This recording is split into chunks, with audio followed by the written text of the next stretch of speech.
Do you think the others are making good progress? Hope it's all going smoothly. Oh, hey look! They made it back as well! Flint's! Llama! How did it all go? All is well, thank you. Nefer and Yehoda had to stay at the curatorium to wrap things up, so they won't be joining us for now. I ran into Miss Anefa and Miss Aino on the way back. Their work is still in progress, so I suspect they won't be back for a while either. You seem rather cheerful today, Mr. Flint's. I certainly am. I achieved what I set out to do and came away with more than I bargained for. Fighting alone can get quite tedious, but I had the good fortune to run into a pair of brave young warriors. We meet again. How have you been? Albedo! What are you doing here? Thankfully, tracking you down turned out to be a lot simpler than we envisaged. These two courageously lent me a hand while I was fighting the wild hunt. When they told me they were Servarka's colleagues, it all made sense. And given how people of outstanding talent tend to cross paths, it's no wonder you're already acquainted. So, who's your travel buddy, Albedo? Why don't you come and introduce yourself?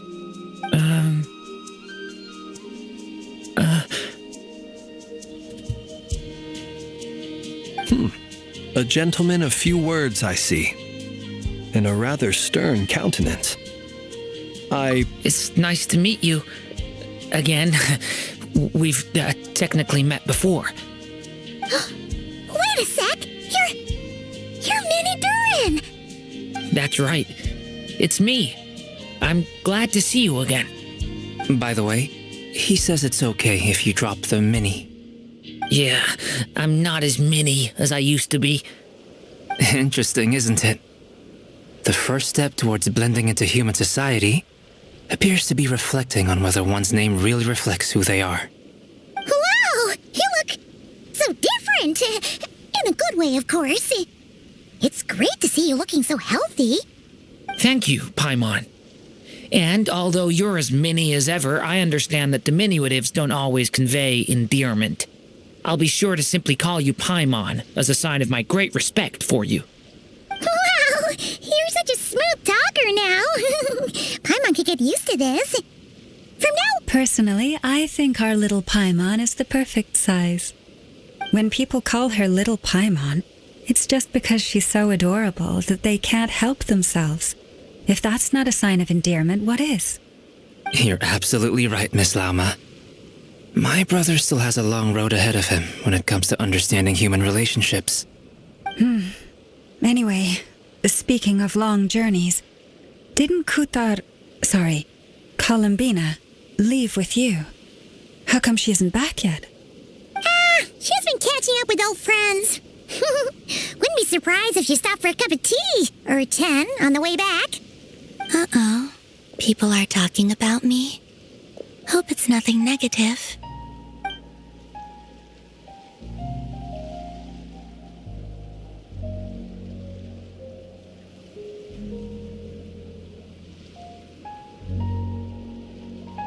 Judging from your expressions, I'm guessing it all went well? It's getting crowded here. I'll go grab some chairs. No need. This is a job for an alchemist. I'll whip some up momentarily. Thank you for your hospitality, ladies and gentlemen, but I was merely escorting my friends back. I'll be meeting Sandrone shortly, as we still have some things to discuss. It's been a pleasure, everyone. But this is where I'll say goodbye. We really appreciate your help. Oh, come on. Spare the formalities. I'm just glad I could help out some true friends. I understand. Well, bye for now, Harlequino. Oh, this place is hopping. It's probably a good thing one of us left. Otherwise, we might not fit all these people in. Are you saying we're about to run out of chairs? As a matter of fact, I am. Come on in and see for yourself.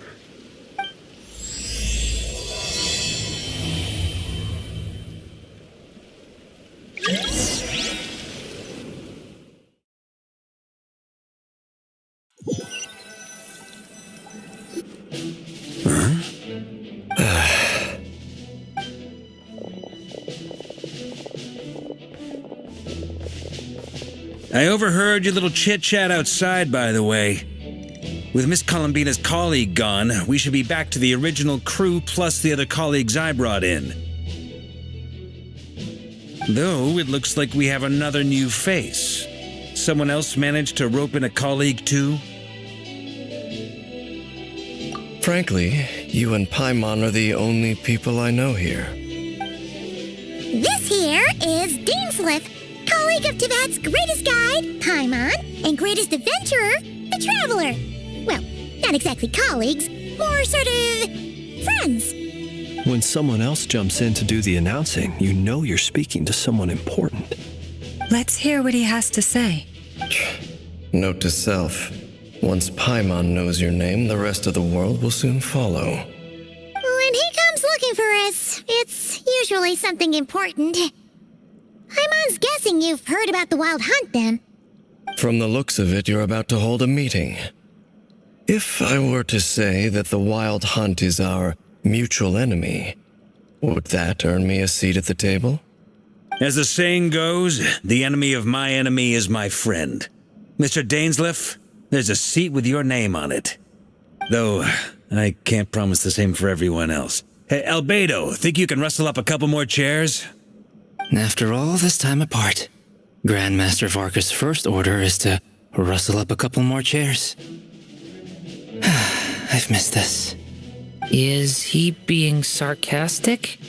Hey, he's your brother. Why are you asking us?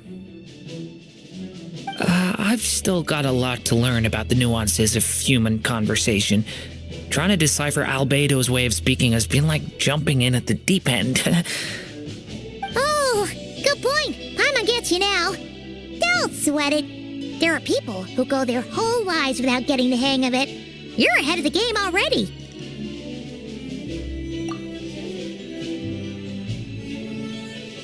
I wonder what's taking Nefer so long. Perhaps you should go and check in with her. If anyone can hurry her along, it's you. I just got back from the curatorium. Besides, aren't you curious to see what's taking her so long? Miss Nefer doesn't strike me as the type to share secrets. And since gathering intel is her specialty, I'm guessing she'd prefer to keep her methods confidential. Under such circumstances, would it not be tactless for me to impose? Oh, but it's fine for me to impose. What can I say? You have an unrivaled ability to garner people's affection, Miss Moonchanter. Besides, you have far more in common with her than I do. All right, then. Impressive. She barely fought back at all. I admire your powers of persuasion, my friend. As I'm sure Miss Lauma will realize soon enough, the trick in life is to always pitch in with other people's responsibilities so that you can be selective with your own. Another trick is to simply hide in the background. Spoken like a true sage. Anyway, looks like we've got some time to kill before the meeting. Let's take a little breather, folks. And feel free to chat amongst yourselves. We'll get down to business once the other two arrive.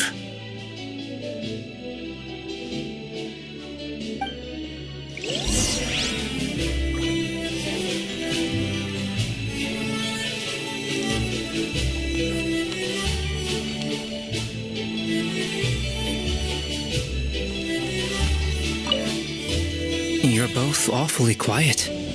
Why don't I start us off with an icebreaker? Much obliged. Have either of you ever had your portrait painted? If not, I'd be glad to help.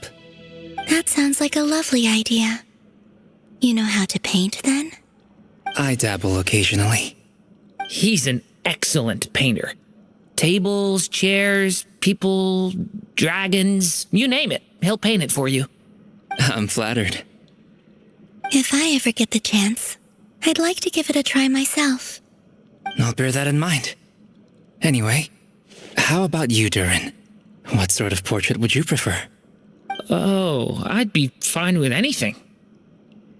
Whatever style feels best to you. Very well. Then I'll play it by ear. You can replicate any style I want?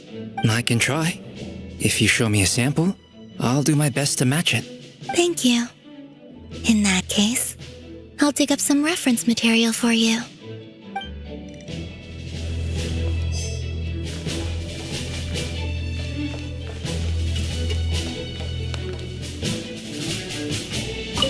Truth be told, I can't remember the last time I was in a meeting with so many people. You're not alone there, my friend. The Lightkeepers also struggle to bring everyone together for a serious discussion. I don't doubt that. I've only ever met two Ratniki, one being you, and the other being that young guy, Itlua. Itlua is a good apple, I'll give him that. He's kind, honest, and regularly delivers supplies to my lighthouse. A true Ratnik to the core. In that sense, he puts me to shame. So you're what? A fake Ratnik? That's what it sounds like you're saying. But I get the feeling that's not quite what you meant.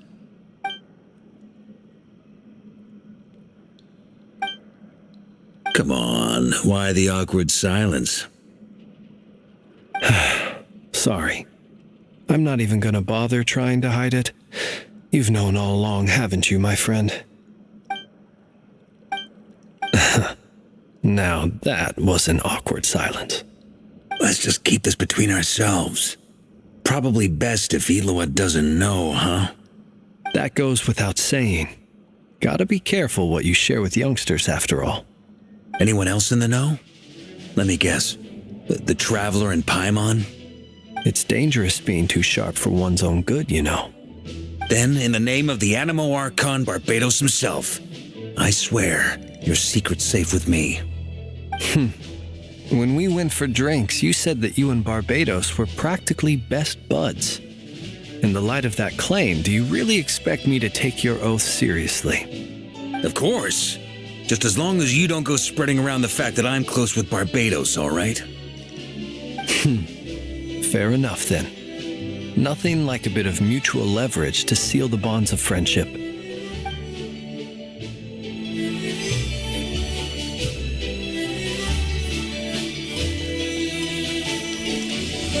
Is there something you'd like to say to me? Yeah! For starters, why'd you just show up here without even giving us a heads up?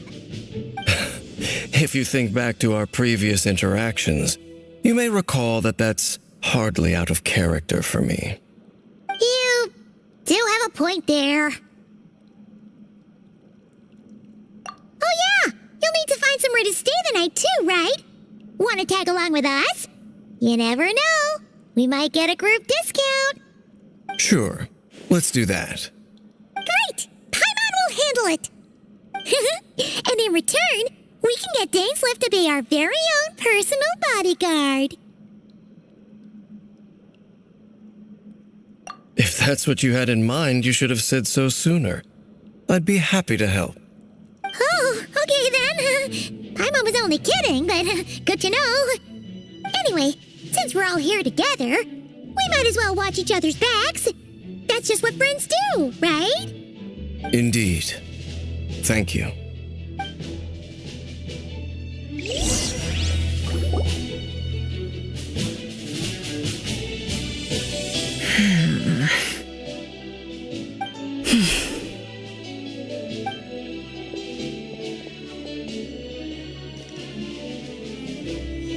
Ah, Miss Nefer, you made it after all.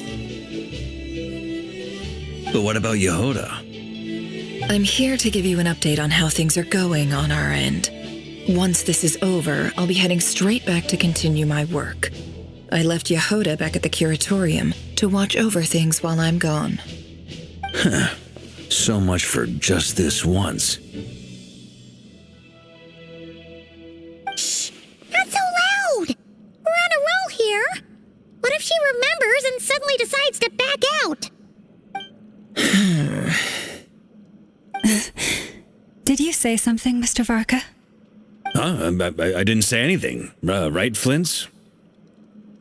Must have been a frog. They get so noisy around here at nighttime. It's like they're putting on a concert in the background. Anyway, before we begin, there's a few introductions to make. Let me start by saying that it's an honor to be speaking before so many distinguished colleagues and collaborators. First up, we have Miss Lauma. As Moon Chanter, she's the leader of the Frost Moon Scions, a local religious community in Krai. Then there's Miss Nefer, boss of the Curatorium of Secrets, an intel gatherer extraordinaire. Nefer is leading the investigation into Rerer's background, assisted by Yehoda and Lauma. From the little I've heard, they're making some great progress. Over here, we have Mr. Flintz, a ratnik and guardian of the abandoned lighthouse. In our last operation, he courageously distracted the Wild Hunt to buy time for the rest of us.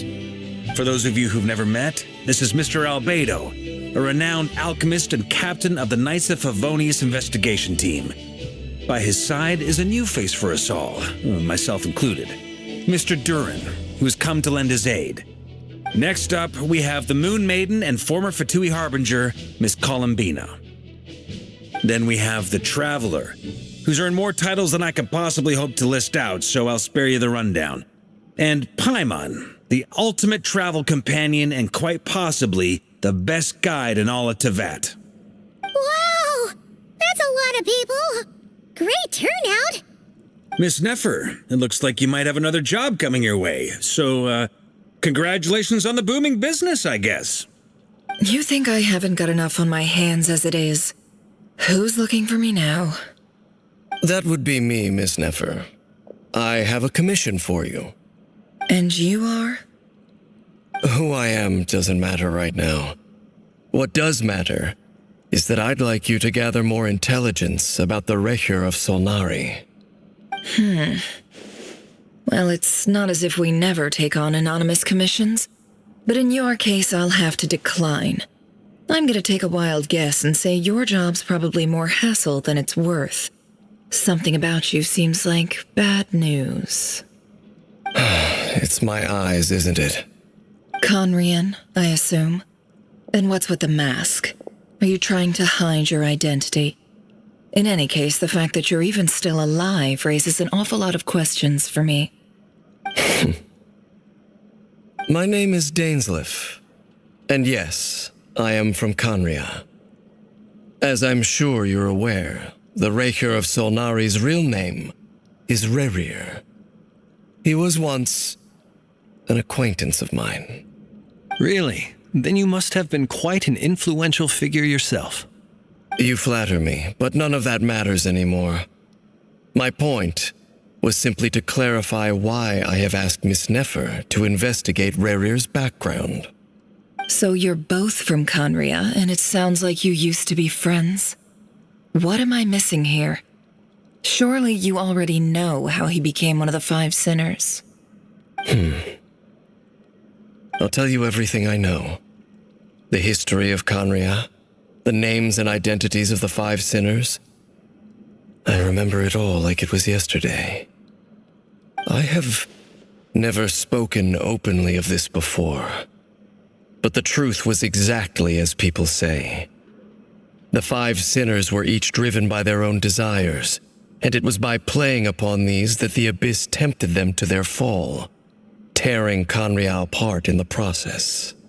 The visionary, Vedifenir, who wished to foretell the future. The wise, Haroptatir, who sought limitless knowledge. Gold, Rhindaughter, who desired to create life. The foul, Surtologi, who pursued supreme strength.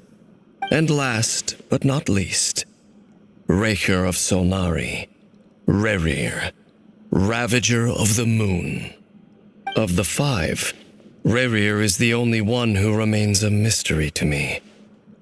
He never harbored grand ambitions, so what changed in the space of a single night? How did he come to fall like the others? In other words, you're saying that his change came as a shock to you, and you have no idea what actually happened? That's right. You mentioned how the Abyss tempted them, which led to their fall. But what did that look like in practice? And what other context can you give me about the events of that time? The more detail you can give me, the better. Strangely, now that it comes to it, I hardly know where to begin. The fateful night took place during the era of the Eclipse Dynasty. One day, my elder brother, the visionary, Vedifenir, was summoned to the palace by the Vinster King, only for the king to gouge out his eyes and cast him into the dungeons. When I came to hear of this, my fury knew no bounds. I gathered together every ally I thought I had, and together we set a night to storm the palace and free Ved. Centuries on, the memories of that night still haunt me like a never-ending nightmare. We broke through the palace gates, just like we had planned, each striking towards our separate targets. But then, I was betrayed. Even Vedifenir, the very person I had come to rescue, abandoned me and partook of the Abyss's power. So, it's personal after all. Then tell me, Mr. Dainsleif, what price are you willing to pay? You, of all people, must know that nothing comes for free. I cannot say what price would be worthy of such a commission. But know this. Rerir was not always a madman. Believe it or not, there was a time when he was just an ordinary man, working for the Conrian Intelligence Service. Uncovering the truth of Rerir's past is the only way to unravel this mystery. But before you decide if you will accept my commission, I will tell you more about him. Enough, I hope, to help you plan your next move. Sounds pretty good to me. Feels like we just flagged down a random passerby, only to discover he's actually a master strategist who has a score to settle with our enemy. Can I borrow your halo? It could be useful in the lighthouse. Hey, enough with the wisecracks! Besides, isn't that lamp of yours bright enough already? Relax. It was meant to be a compliment. If that was a little over the top for your liking, I'll make sure to tone it down next time. I'll give your proposal some serious thought, Mr. Dainsleif. Let's speak in private once the meeting is over. Before that, there's a few things I'd like to share.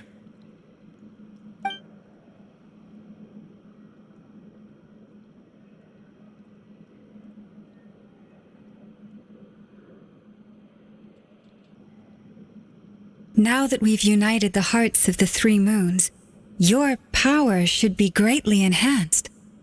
But it seems like that hasn't happened yet. I believe it will take a little longer.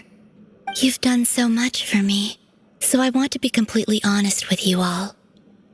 Even though I'm doing a lot better now, the truth is, my recovery will likely be an ongoing process.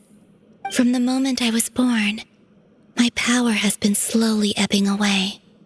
And that is because Tevat has never accepted me. Even with the moons united as one, it seems my rejection cannot be undone. So far, I have yet to find a solution. It may turn out to be a problem that will plague me until the day I finally leave this place behind.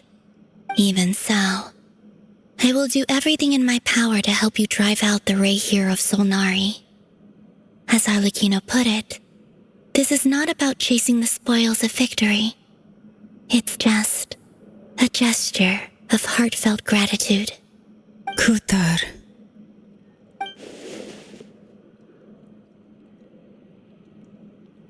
Defeating the Rehir of Solnari will be no easy task. While my strength slowly recovers, we'll also need to gather more intel. Naturally. We should take all the help we can get if we hope to defeat him. We've considered several viable plans now, but our choice hinges on the answers to a few key questions.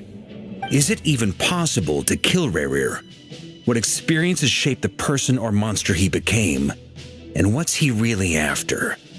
Given Albedo's expertise in alchemy, I think we should leave him to try and answer the first of these questions. Understood. As for the other two, I'm afraid we'll have to count on you again, Miss Nefer. Believe me when I say it's not my wish to burden you, But right now, relying on your skills is our only option. So you're placing all your hopes on me, huh? We can't thank you enough for agreeing to help us. Honestly, I can hardly believe how lucky we are. You sure have a talent for changing your tune, Miss Moonchanter. Timid like Yehoda one moment, then flinches insincere flattery the next. Ladies, please. I must object to your portrayal of me. That's all. Feel free to keep bickering. Just pretend I'm not here. I almost don't want to leave this room. I'm curious to see how this plays out. I have faith in you, Miss Nefer. Something tells me you'll stand by us until the very end. Oh? And what makes you so sure of that? What if I suddenly decide that my compensation is insufficient? This isn't about the money. I can sense that you've got a deep-seated distaste for Rerir, and knowing you, that alone is motive enough. Look at them getting along so well. Like two peas in a pod. And I'm the one they accuse of insincere flattery. There is no justice. Miss Lauma, you have to understand something. Unlike you, I don't actually enjoy having everyone's hopes on my shoulders. Is that right? Well, maybe the fact that I'm willing to put my hopes in other people says more about me than you. But the fact is, I also trust you. And that's because I know that you're someone we can count on. Anyway, we've got our plan, so let's get moving. Mr. Dainsleif, let's talk. And Traveler, once we're finished, if you've nothing else planned, I'd like you to come with me. This whole experience is teaching me a lot. For instance, I now know that when other issues come up in the future, I'll have far more luck getting Lauma to convince Miss Nefer than trying to do it myself. Hate to say it, friend, but that's one of the funniest things I've heard in a while. Why? You think I've got it wrong? Quite the opposite. But what makes it so hilarious is how long it's taken you to realize.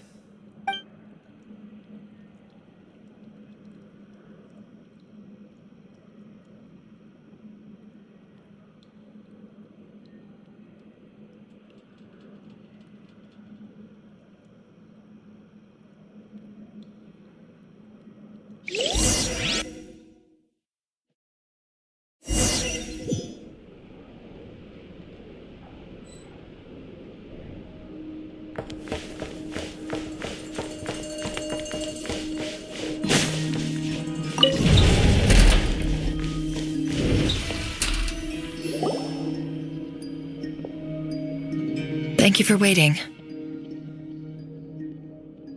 That's okay. We actually used the time to help Dainsleif get a room at the hotel. That's very considerate of you. Now, I trust you share my curiosity about Rerir's past, and you seem fairly familiar with Mr. Dainsleif already.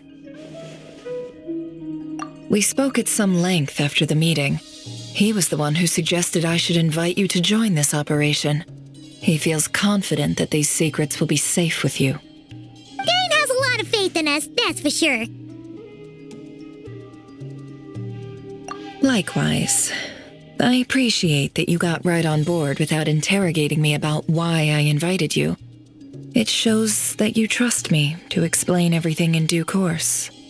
That's because we know what you're capable of. We appreciate you too, Nefer. You might have been forced to help in the beginning, but this time, it was your choice. That's one way to put it. Another is this, that once a decision's been made, it's set in stone. After that, my only goal is to see it through. All right, so here's how it is. I'm going to access Rerir's thoughts again using my confidential method. Now, I'm sure you've seen things like this before on your travels, so you're surely well aware of how dangerous it can be. The reason I've gathered you all here is to ensure my safety during the proceedings. I plan for us to enter the fragment of his consciousness together, and once inside, I will focus on searching for information. Think of this as a diving expedition into someone's brain. If I'm the diver, you are my safety equipment, tasked with keeping me alive while I'm under the surface. Once the ceremony begins, we will all be spying on privileged information. But in the interests of safety, you must remain absolutely silent at all times. We will discuss our observations after the ceremony has concluded. Lastly, any individuals of a weaker constitution are advised not to partake in the ceremony. In any case, Paimon has her own job to do, which requires staying in the room but not joining the ceremony.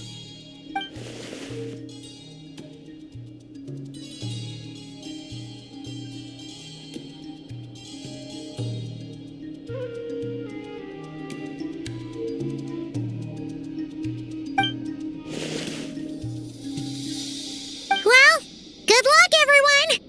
Sounds like all Paimon can do is cross her fingers and root for you guys. There's a little more to it than that. I was being serious when I said you have a job to do. While the rest of us are inside Rarir's mind, it's imperative that we have a team member on the outside. In the event that something goes wrong, you will be our first responder. I don't anticipate any issues, but the extra level of safety will be greatly appreciated. I second that. This is a dangerous operation here, and you're our whole rescue team. That's pretty much the most important job in the crew. So, Paimon's like the lifeguard? Yeah, that makes sense. All right, got it. Good. Please take a seat. We'll get started momentarily.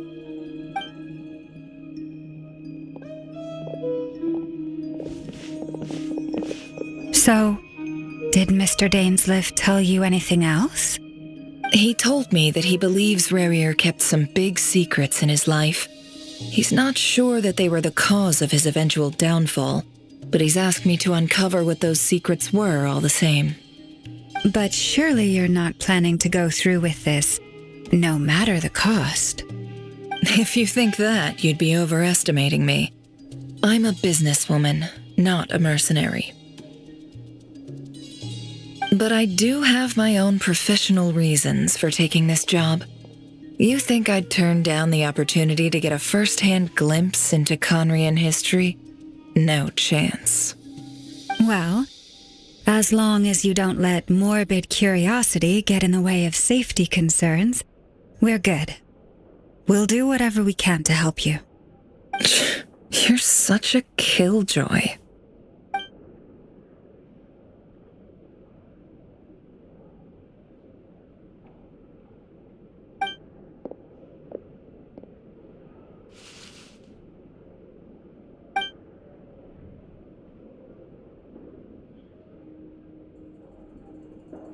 All right, I'm good to go.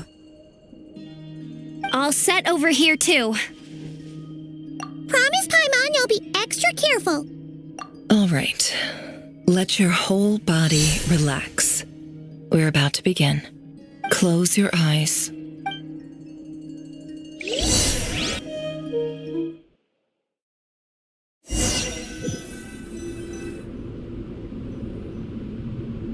Phew.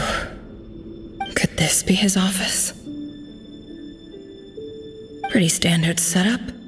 Bookshelves, paperwork, files. According to Dainsleif, Rarir used to be an intelligence operative. Chances are there's plenty of top secret intel stashed away in this room.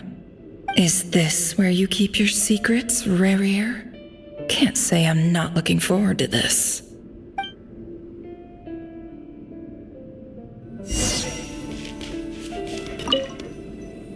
A file tucked inside a folder. The title reads, Dear Breakfast Shop Owner. It's up, but at this stage I have no idea who any of them even are.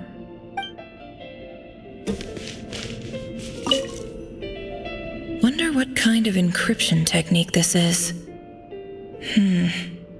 Seems like it has to be inserted into that camouflage device nearby. Aha! It's an audio recording. Please, hear me out.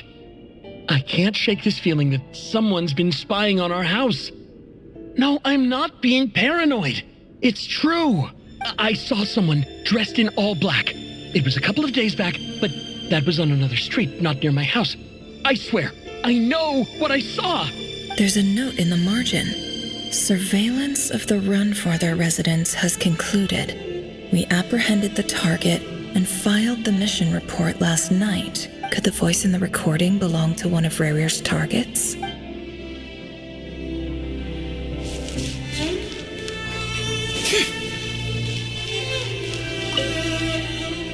A box containing a ring inlaid with a precious gem. Must be for his girlfriend.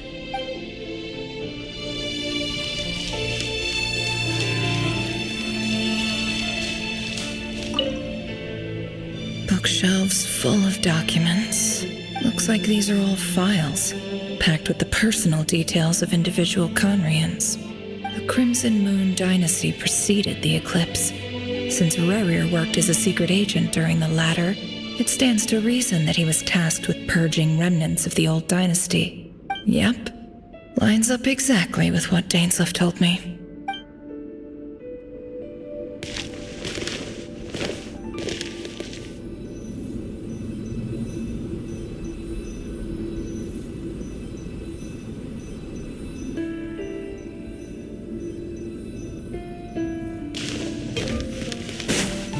He looks even gloomier than last time.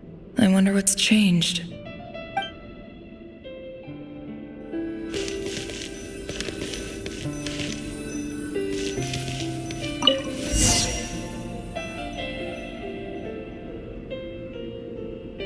Today's files are in. Time to wade through them just like usual.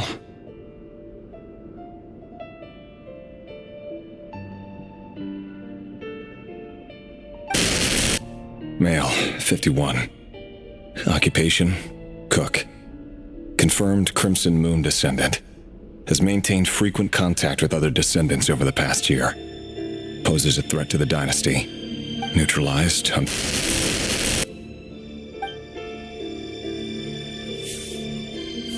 This one should be archived under purged targets.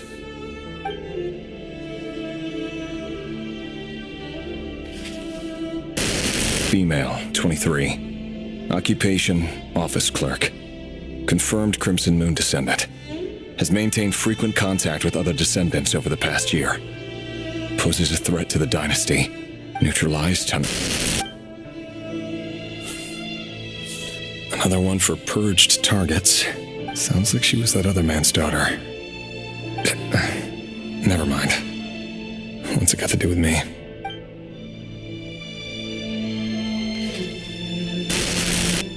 Male, 40. Occupation, teacher. Confirmed Crimson Moon descendant. Has been observed making contact with other descendants during the past year. Poses a threat to the dynasty. Neutralized. Just another nobody for the archive. Come to think of it, I remember surveilling this man. A case like his never would have been considered a priority in the past. Huh. He barely even interacted with other Crimson Moon descendants.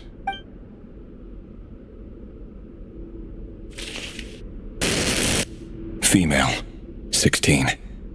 Occupation, none. Orphan and confirmed Crimson Moon descendant. Has been observed making contact with other descendants during the past year. Poses a threat to the dynasty. Neutralized on... Filed. I have no recollection of this girl. None whatsoever. She doesn't seem to be anyone important, but then again, how many of them really are?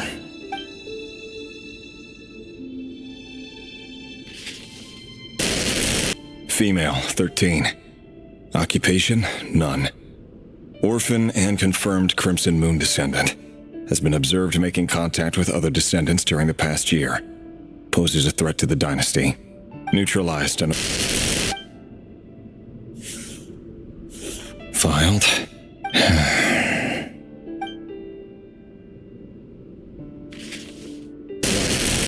Male, 11. Occupation, none. Orphan and confirmed Crimson Moon descendant. Has not been observed making any contact with other descendants during the past year. Poses a threat to the dynasty. Neutralized and...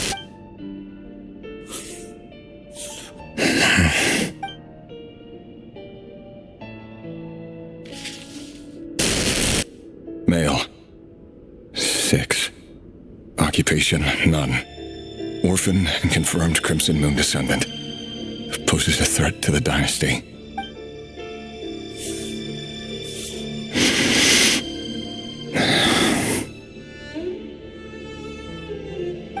It's funny, isn't it? Your job is becoming both harder and easier at the same time, depending on how you look at it. Sooner or later, the Crimson Moon descendants will be completely wiped out. But as their numbers dwindle, they become harder and harder to track down. That's not how it is. Fortunately, however, most of the able-bodied adults have already been taken care of. The remaining weaklings will be increasingly easy to deal with. No! No. My job is to ensure the survival of the Eclipse Dynasty. And the only way to do that is by eliminating any and all potential threats. It's a perfectly legitimate line of work. Every single one of my colleagues can attest to my fairness. And if my friends were aware of the facts, I know they'd back me up too. Assuming, of course, that they were aware of all the facts.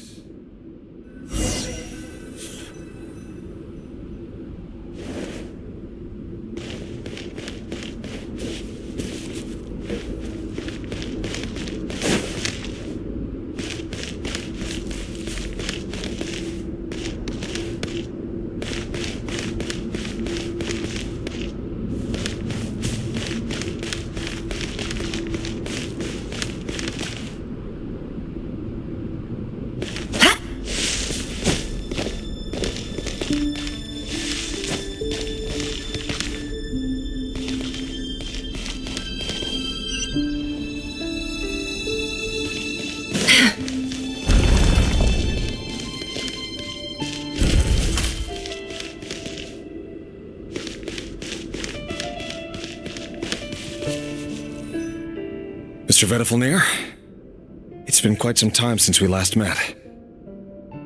Rerir, I trust you're here because you have something important to discuss.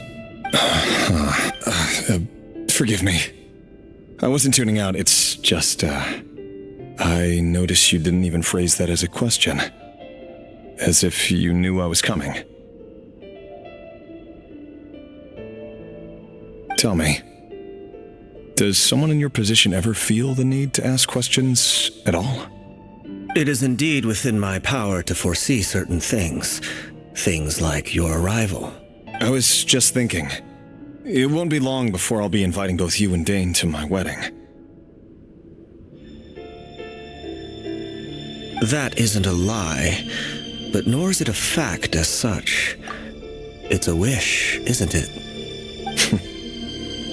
No fooling a prophet, is there?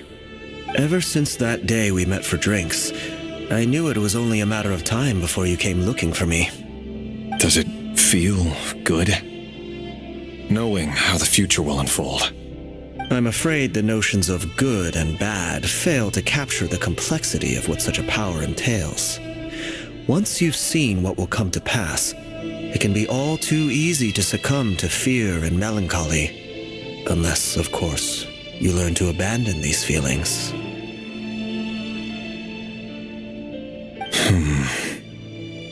You fear my silence, and long to hear the words I left unspoken that day. That's right. You must have noticed my reluctance to broach the subject, and the reason is simple. Because the truth could never have lived up to your hopes. For both our sakes, such words are better left unsaid. The burden of prophecy was never meant for your shoulders. So who exactly do you deem worthy to hear your prophecies? None but our exalted king? Or rather, our king as he once was. You're closer to His Majesty than I am. You must know better than anyone how much he's changed. You say that as though it is to my benefit. Yet precisely because of that, I dare not speak rashly. A king can turn out to be the most virtuous of rulers, or a tyrant more terrible than the most vicious of dragons. You are so wise and far-sighted, yet still you would have me live in fear of the unknown? You make a fair point. Especially given my silence alone was all it took to send you spiraling downwards. Very well then. Let me offer you some advice. And I say this not as a prophet or a visionary, but simply as the brother of your friend. For many reasons, there is very little chance of your marriage ending in happiness. If happiness is what you seek, you should find another fiancé.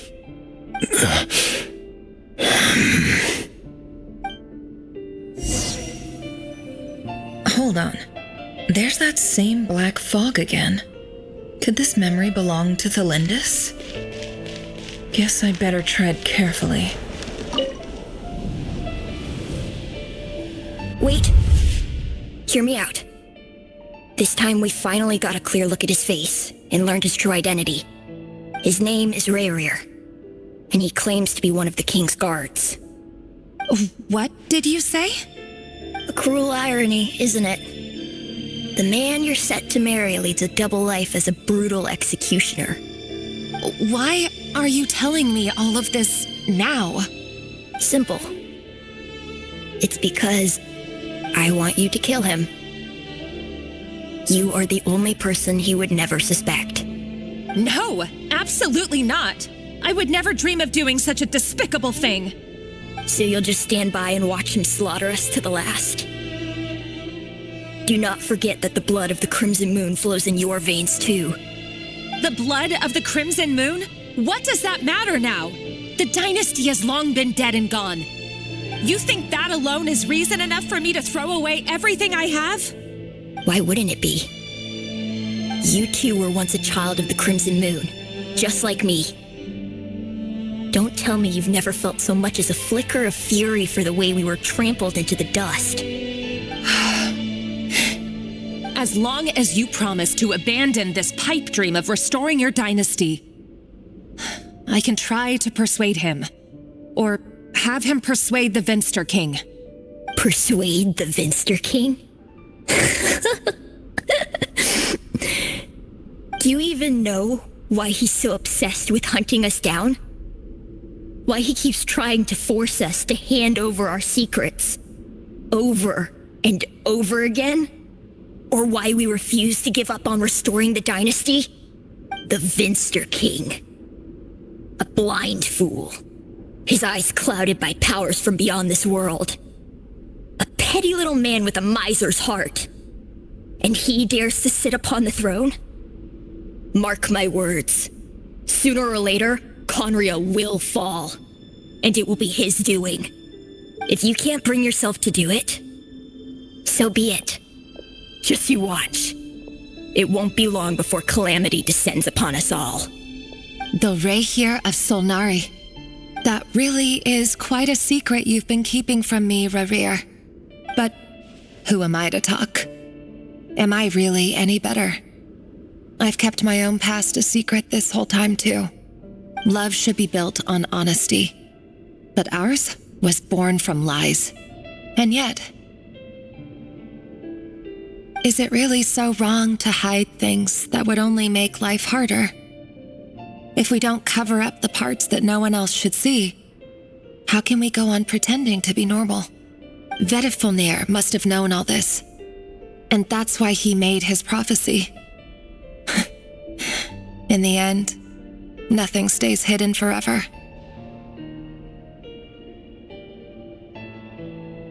But I won't just sit by and watch this disaster unfold. I'll do everything in my power to protect what I cannot afford to lose, no matter who I have to face.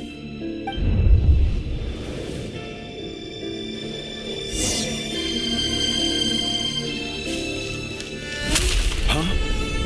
Was that Rerir who just walked past the window? Doesn't it give you the chills that he still takes the same road to work every day? As if nothing ever happened. Those people at the deli. Enough already. They're clearly pretty taken by their own disguises, so just smile and play along.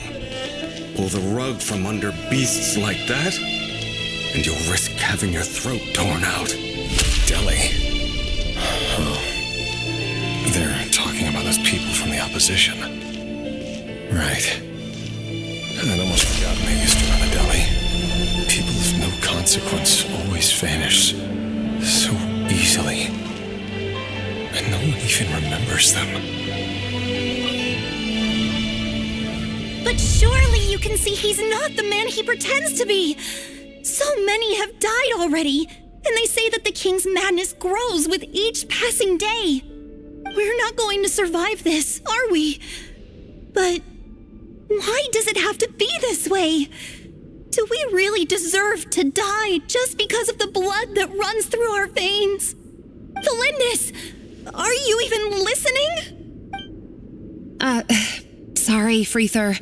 My mind was off wandering. I heard you, though. You're talking about what Rerir said. He's just following the king's orders. He's a secret agent, and it's his job to hunt down rebels and dissidents. By the time you first met him, he'd already taken lives. Maybe he was using you from the very beginning.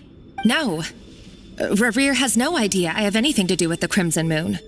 My family are only distant relatives of the main lineage, and besides, my eyes are perfectly ordinary. Truth be told, apart from my teacher, pretty much no one knows I have any connection to any of it. It's been a long time since my family severed ties. But as Orlog said, who could possibly talk sense into that raving lunatic of a king? No one. I'll work something out. Trust me, I'm with you all. But for now, you need to keep yourselves hidden. Don't let anyone find you, anyone at all. Don't forget that Rerir is an Eclipse operative. You need to be extra careful when he's around, and when I am too. For now, don't come looking for me. And if anything happens to me, just act like we've never met. If even you can't escape this, what hope do the rest of us have? But after all this time together, surely he wouldn't lay a hand on you. I won't speak in his defense, nor can I give you a clear answer to that question. But I'll do everything I can to put an end to this. Here, hold on to this. If an opportunity to escape presents itself, take it. You'll be glad you took some spare change. You call that change? But what about you? I've got a job, and there's still money coming in. But you can't go anywhere right now. Please think about yourself for once.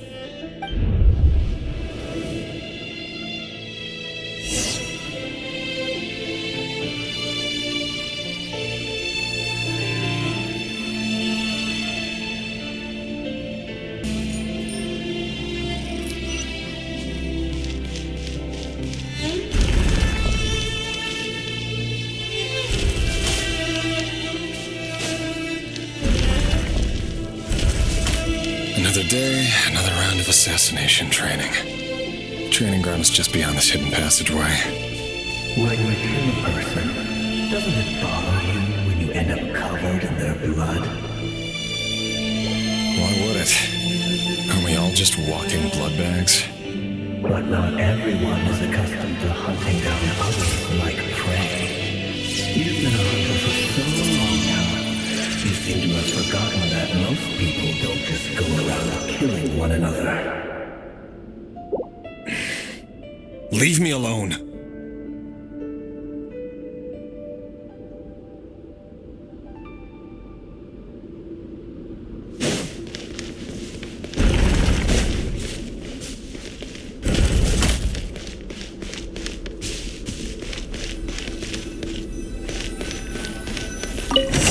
It all adds up. Make sure you have a firm grip on the handle. Then choose your angle well. Keep your movements light and brisk. everyone such a thing. I doubt that. I'll bet no one could die a quiet death at your hands.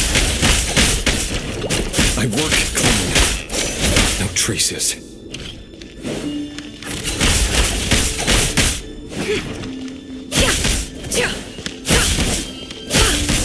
That doesn't make it open and above board, though. The king just happens to need you right now. What if he doesn't? That won't happen.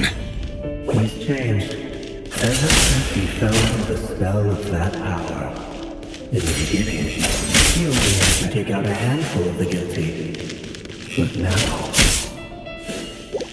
The ones I dealt with have always been guilty.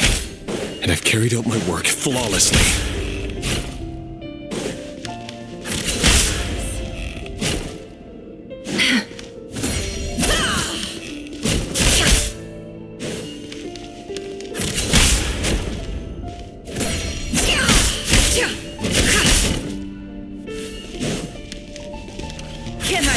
You know why Olympus didn't accept your proposal, don't you?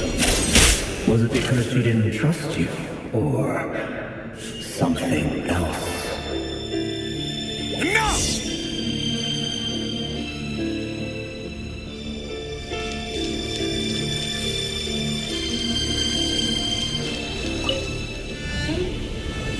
Delindis, do you still remember Orlog? Orlog? The boy who was pretending to sell flowers. You spoke for quite a while, didn't you? Yes, we did. What about him? He was arrested 2 days ago. Chances are he's already dead.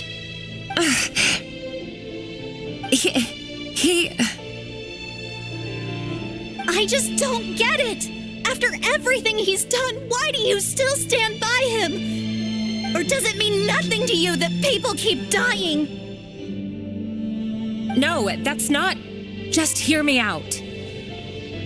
I need to go now, Thelindis. They're looking for us. You take care too. If you ever need a place to hide, come find us.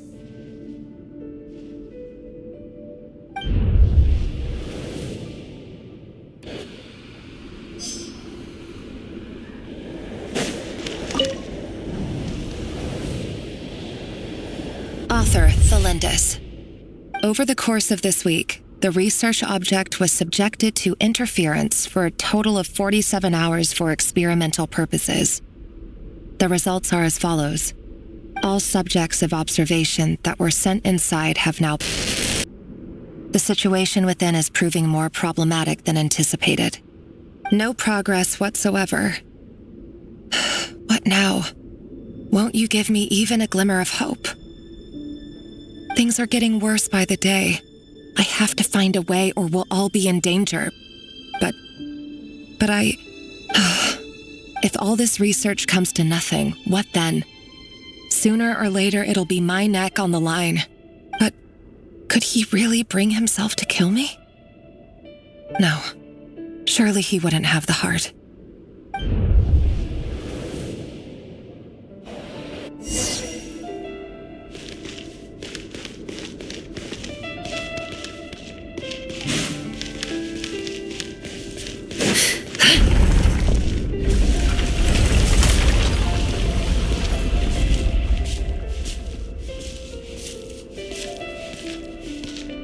Why won't you just let us go? We don't even know each other. All we want is to live ordinary, peaceful lives. You want to live?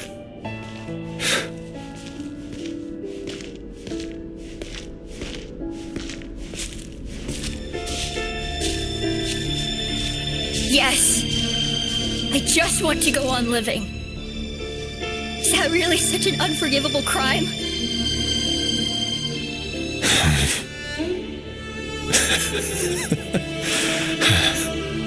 You want to go on living. I want to keep living too. To keep living forever. That's why I have no choice but to continue on the path I'm on. If only some savior would suddenly swoop down and change the way the world is. Too bad that's not going to happen.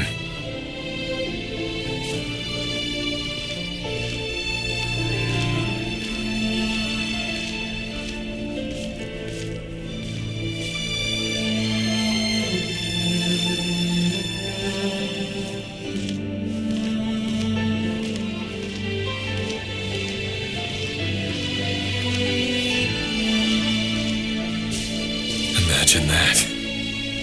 If there really were such a person, you and I wouldn't be standing here like this, would we?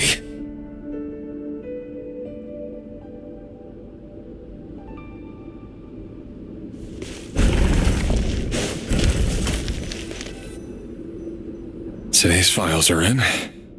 Time to wade through them just like usual. No, I don't get tired of it. It's my job. And not only am I lucky to have it, I'm good at it too.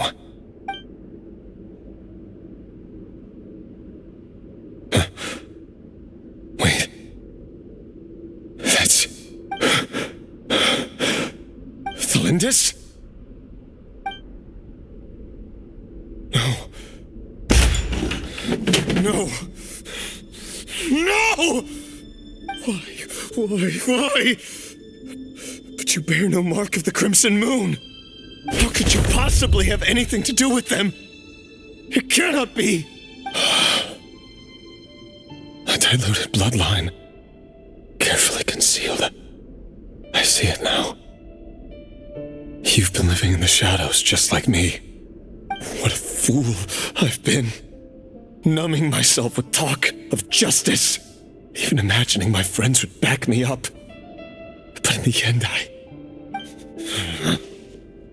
Irminsul. Finster King! How far are you going to take this? From the direct bloodline to secondary offshoots? And then what? Today it's the descendants of the Crimson Moon. Who will it be tomorrow?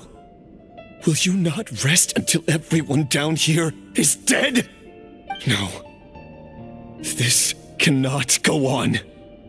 This is where it ends.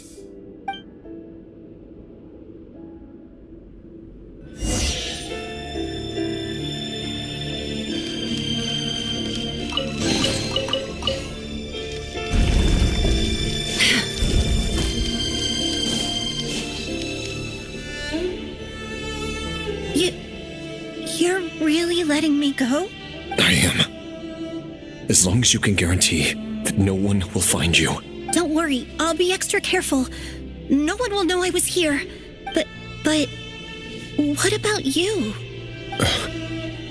Me? If you let me go, you won't be able to complete your mission, will you?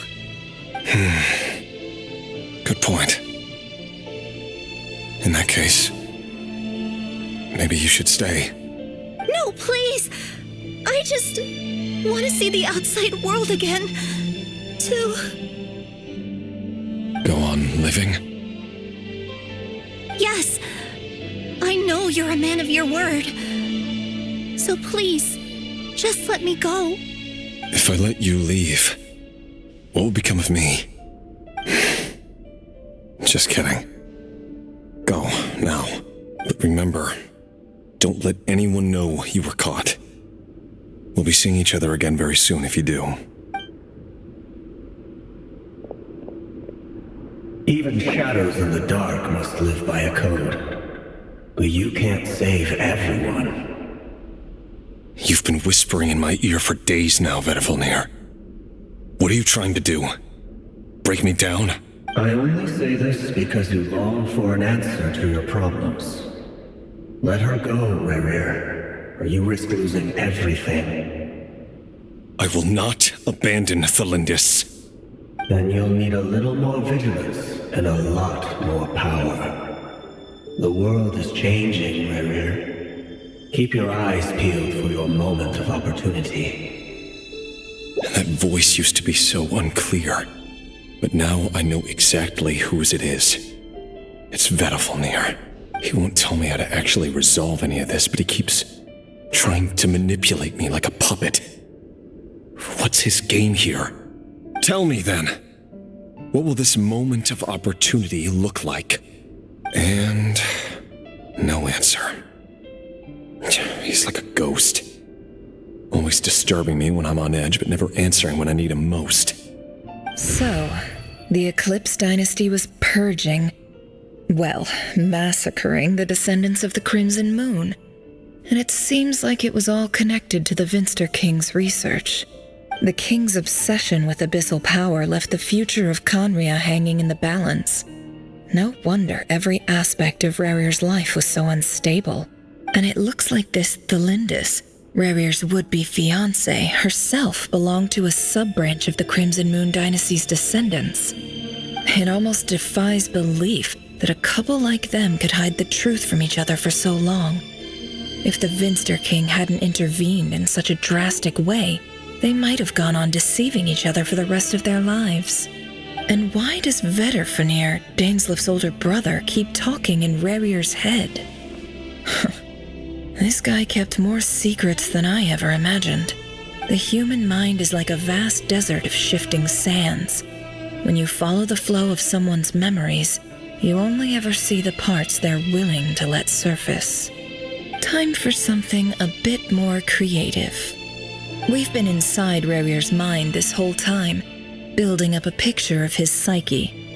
There's already enough clues on the board to start reading between the lines and mapping out the rest. Now, we can finally begin to put the pieces together.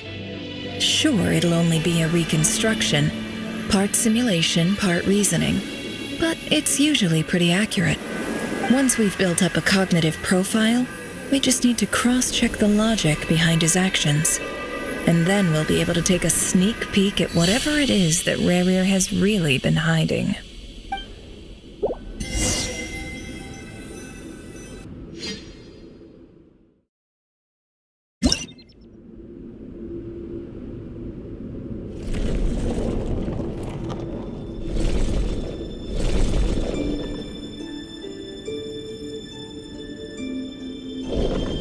Rarir, are you there?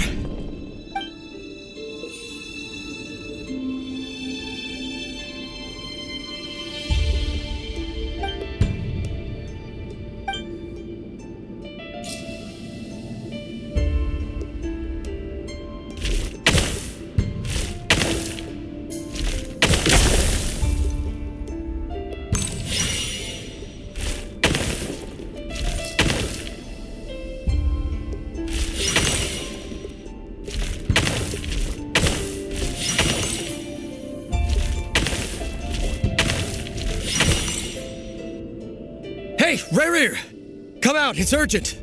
Dane? What's quick, come with me. I'll explain everything once we've met up with the others. Okay. I'll come. But the Lindis is still over at the Universitas. I'll need to leave her a note. All right then, but make it quick. I've never seen Dane so worked up before. Whatever this is, it must be big trouble.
Well, this is a nice change, meeting you all at this hour.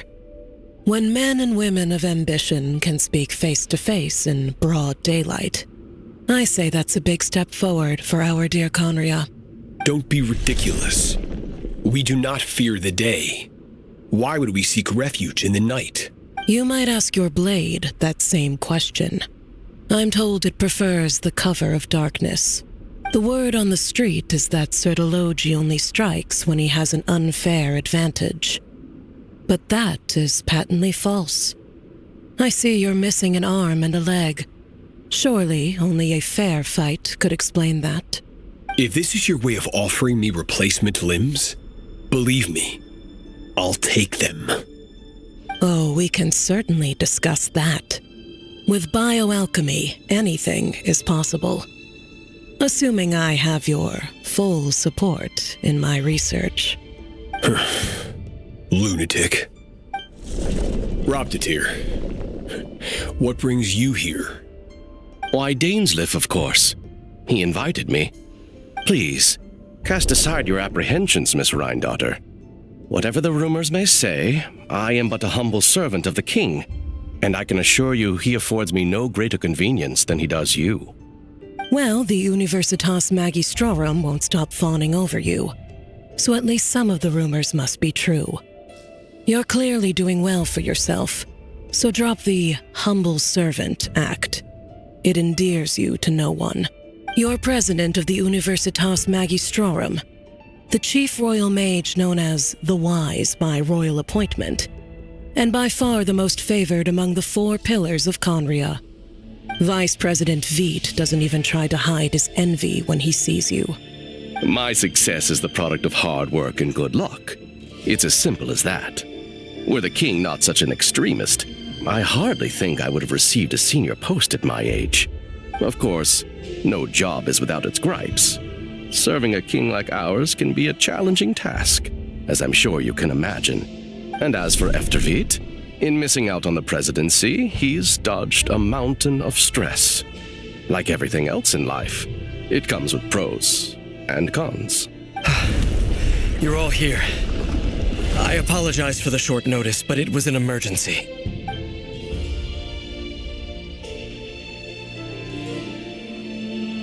You must be Rerir.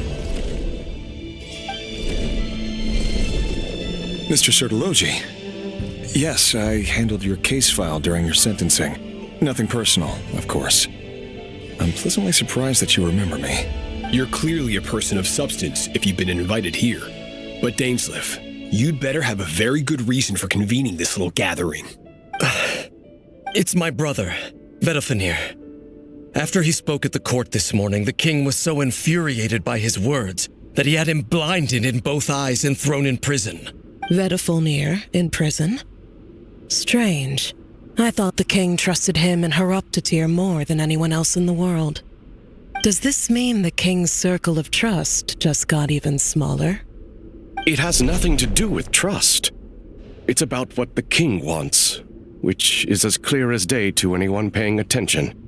I simply appease him, because it's in the best interests of the Universitas Magistrorum. And also because you're slimy. Vedafinir, perhaps less so. But still, a visionless visionary? It rather inclines me to think that qualifications are not what get you ahead in Conria. Do you honestly think this is an important discussion to be having right now? Dane, what are you planning to do? Rescue Vedafinir, I assume. Correct. It will mean storming the palace by force. Tonight. I need all of you on my side. That's far too dangerous.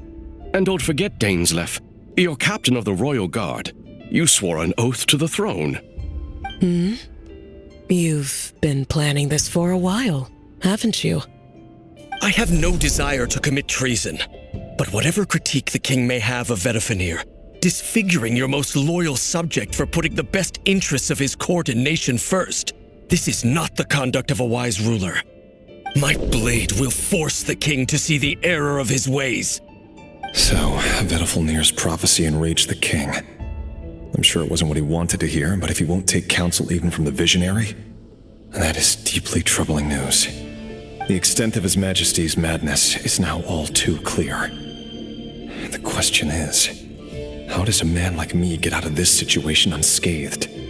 You have noble ambitions, Dane, but I'm afraid they don't do much for a guy like me. I'm not interested in saving the world. All I want is a letter of pardon. A letter of pardon? For whom? Thelindis? The chances of the Vinster King issuing a pardon for anyone connected to the Crimson Moon seem vanishingly slim.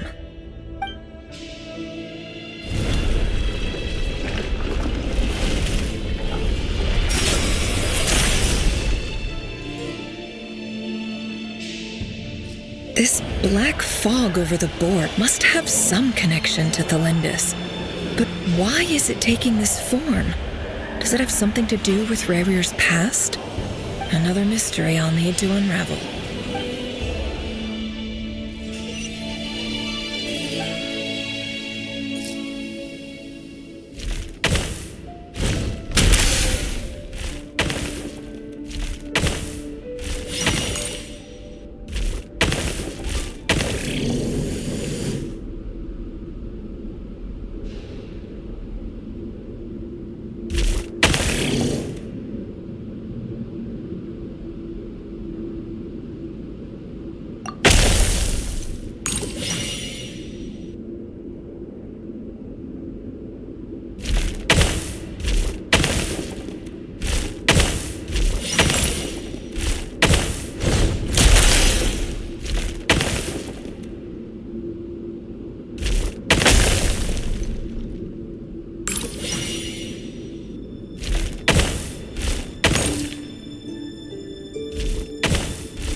Author Thelindis.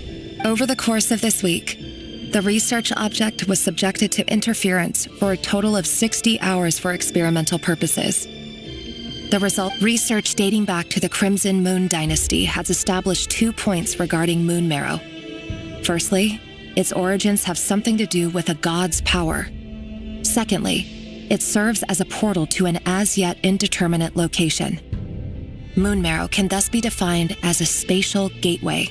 However, there are a number of hurdles to overcome before we can answer the question of where it leads to.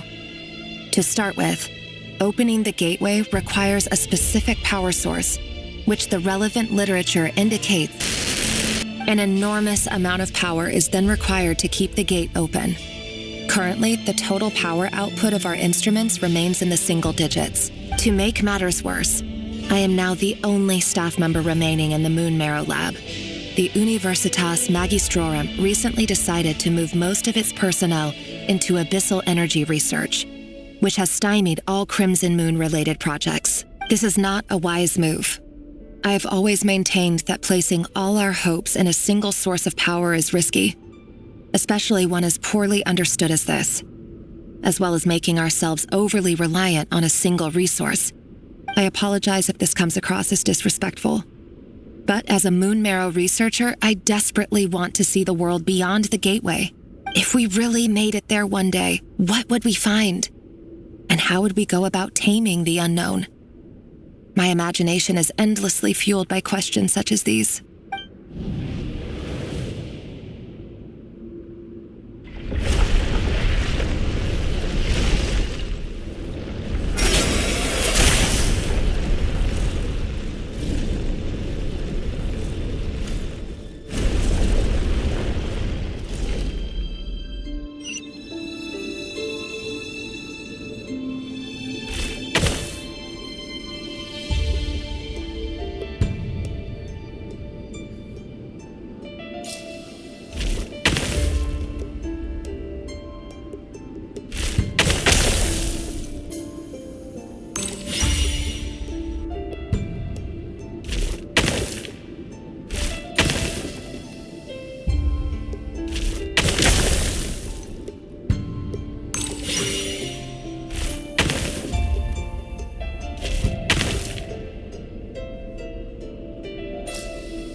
This is for you.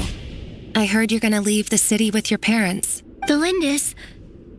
Did you? I've heard nothing.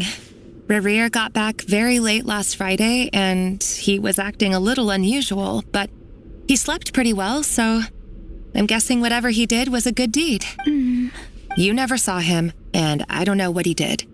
And this conversation never happened. You understand? What if he finds out that you pried into his secrets? Don't be silly. I don't know what secrets he does or doesn't have.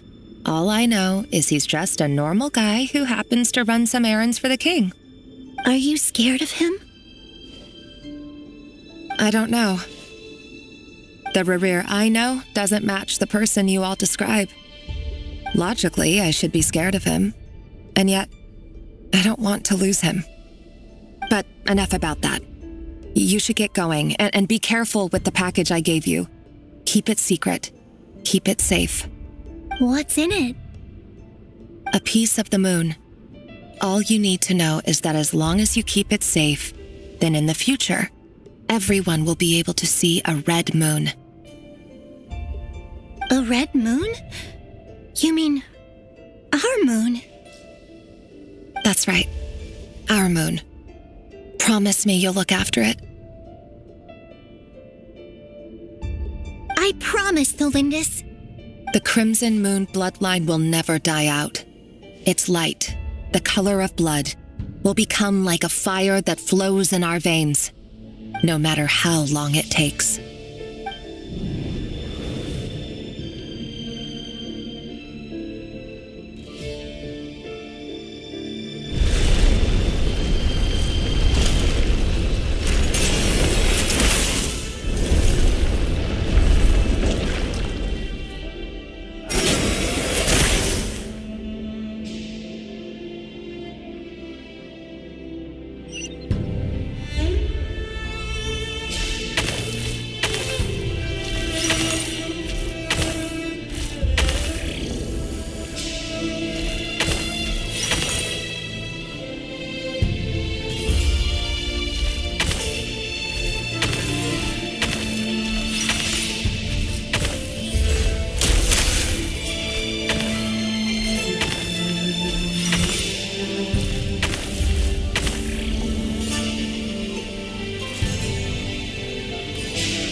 Hurry, everyone, and stick to the plan. Sir Dainsleif, what are you? Is this treason? You know what happens to those who betray the throne. Please, don't do this! It is the king himself who has betrayed the throne. He has betrayed all of Conria. If you have any love left for justice in your heart, you should join me. It's showtime. Dane and his group will handle the troops in the palace. Then Hraptatir and Rhindaughter will disarm the security measures. My job is to enter the prison and rescue Vedifalnir. Stay safe. Wish me luck.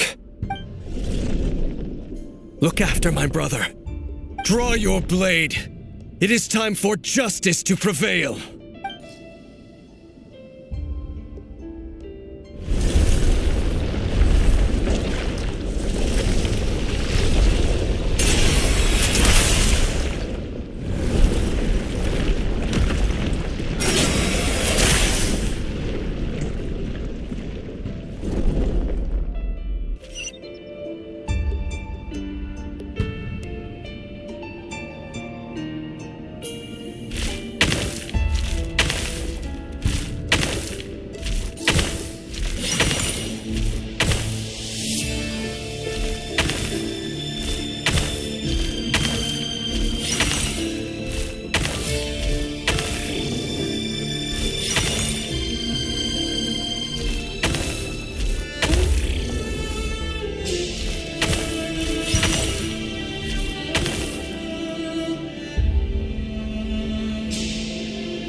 This place is filthy.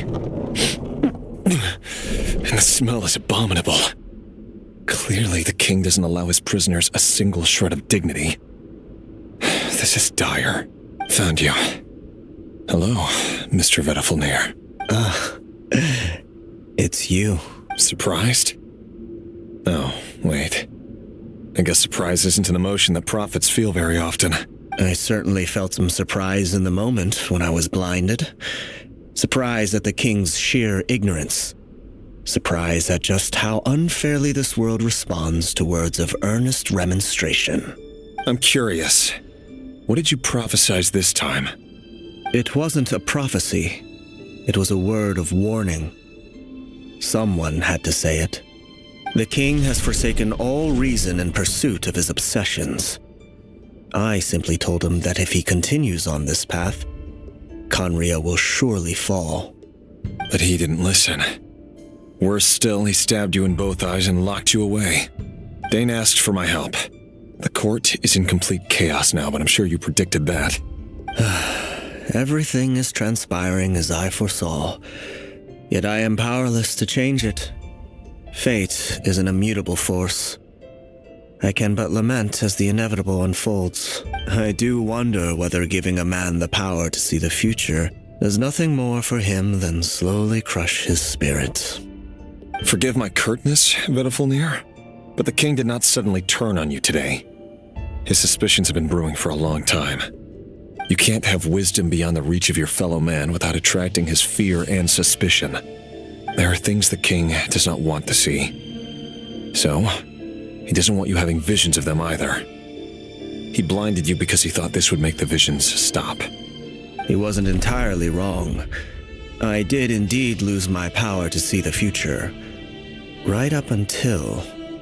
Until what? Just now. I believe I saw something new. Well, tonight could go a lot of different ways. 5 of us banded together to storm the palace, also we could rescue you.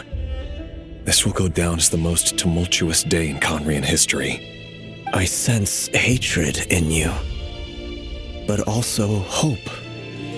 A desperate hope that with the tyrant deposed, that will be the end of the story. But this is not the end. It is the beginning of a new chapter in a whole new story. There are many men of honor and courage in this world, Rerir. But you are not one of them. You're not here for justice, are you? You're here for yourself. Is that a dagger? Interesting. Why not the polearm? It was always your weapon of choice. With your abilities, I don't doubt that you were able to recover some of your sight. But I also doubt that you want to make an enemy of me right now. Of course not. We're on the same side, aren't we?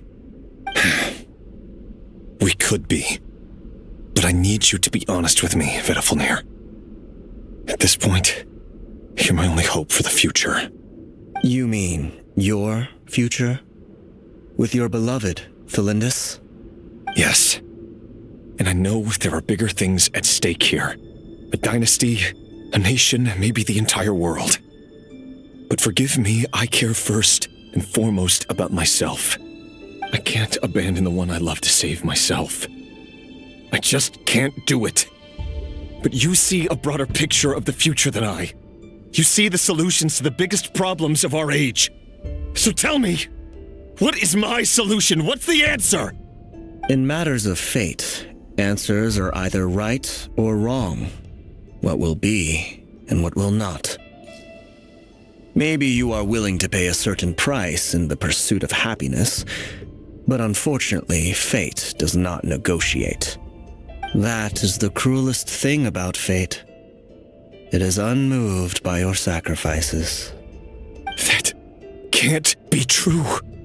I know it's your voice that I keep hearing in my head, urging me to see how the world is changing, to seek more power, so I can protect the things I love.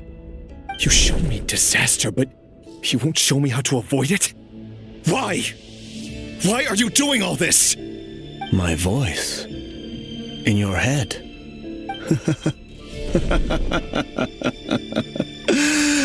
So, you hear it too? The voice that steals your mind, gains your trust, and drives you crazy. It turns out that we are not so different, you and I. Vedifilnir just broke into the strangest smile I've ever seen in my life, as if he'd discovered some monumental secret. But then he suddenly switched to looking extremely weary. Very well then. My advice to you is as follows. You must persevere. Whatever trials and tribulations you may face, be steadfast in the belief that they are your path to the future. For as long as you live, your story with Thelindis shall not come to an end. That is the only chance you have of fighting back against fate. It is up to you whether you believe my words. Regardless, that is all I will say on the matter. I have no right to intervene any further. I will hold you to your word. Thank you for setting me free. In return, I will tell you one more thing that you cannot afford to ignore. Just then, a strange wave of energy rippled through the city. We had no idea what it could mean. If I were you, I would head to the Universitas Magistrorum.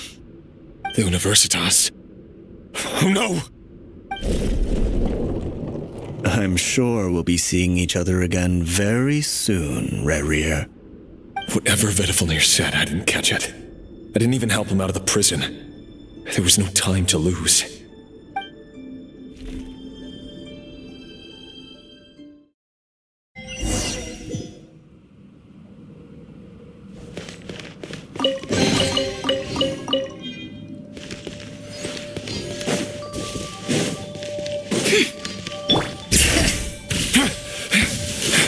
Monsters? Is this Rhydonner's doing?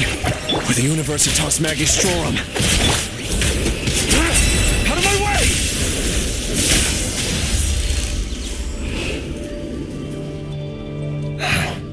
The Universitas. That reminds me of a rumor I once heard. Allegedly, the king installed secret mechanisms in the palace and around the city. No one knows where they are or what kind of power they hold. But if they were ever going to activate, it would probably be on a night like tonight. Help! Hold on! Don't let them anywhere near you! Save me! I can't! That sounded like an explosion. So the rumor is true? The king really went through with it. What other means does the king have at his disposal? They must run on power, and given it's a major center of abyss research, anyone over at the Universitas will be in grave danger. I have to hurry!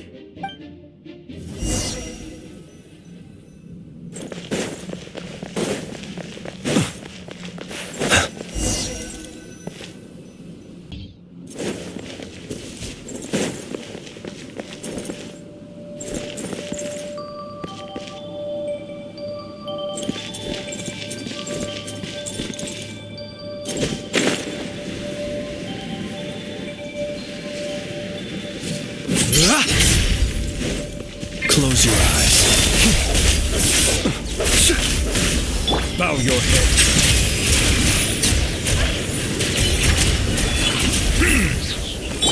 Let my name echo in song! Yup! Letting brave names echo! Be silent. Close your eyes. To dust. It all adds up.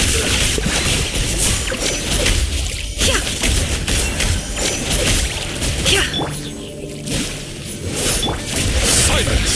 Let the mighty be humble!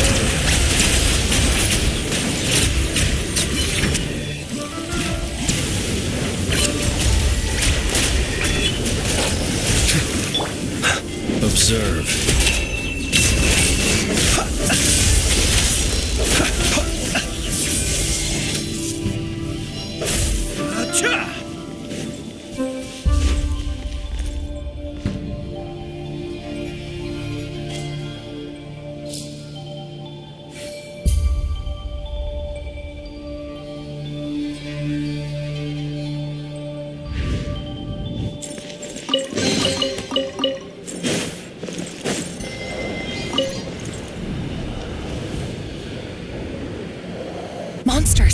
At the Universitas Magistrorum? Why now? Oh no! They're coming! It's no use. The table won't hold out much longer. The weapons. Where are the weapons? Of course. All the lab equipment was upgraded after the inspection last week, but the new weapons haven't been allocated yet. I'm done for. Is anyone there? I need help! Ah! Stay back! Please stay back! Please!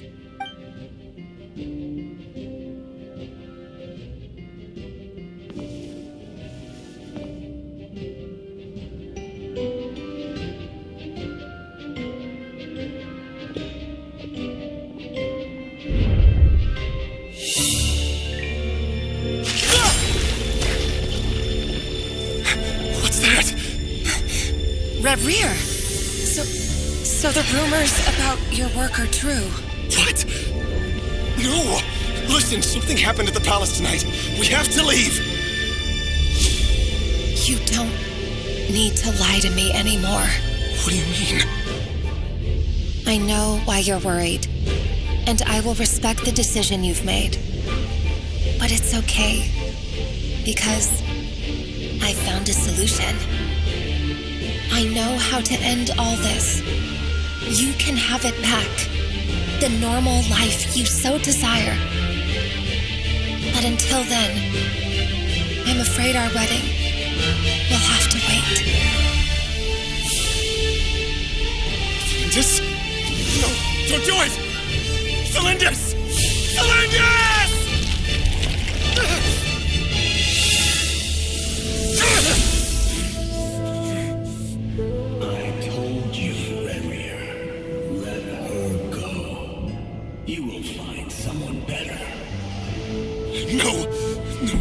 I won't do it! I have to save her!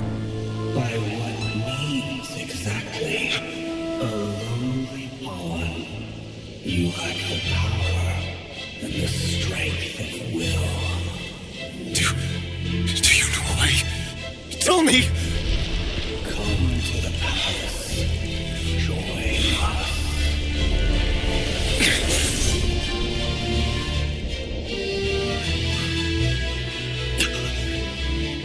Rear, thank goodness we... Step forth and take your share. You made it. Not you too.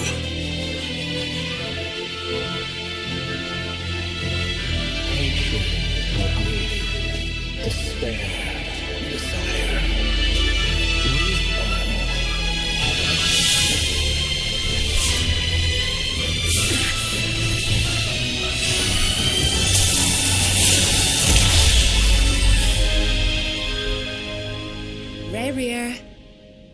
Rear. Cylindus? Were you daydreaming?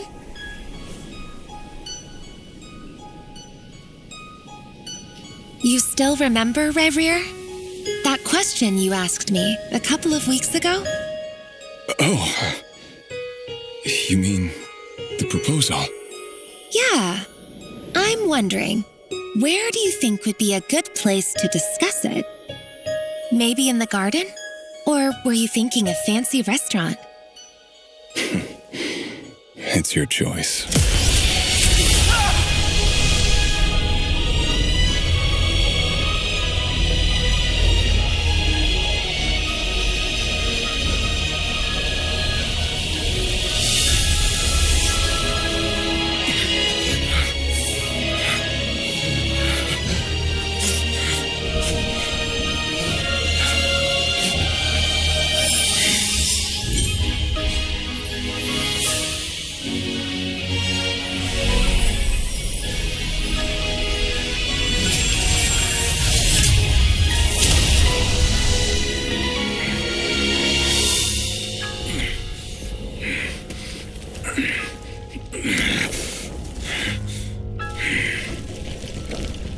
I will find you. And then, you can give me your answer.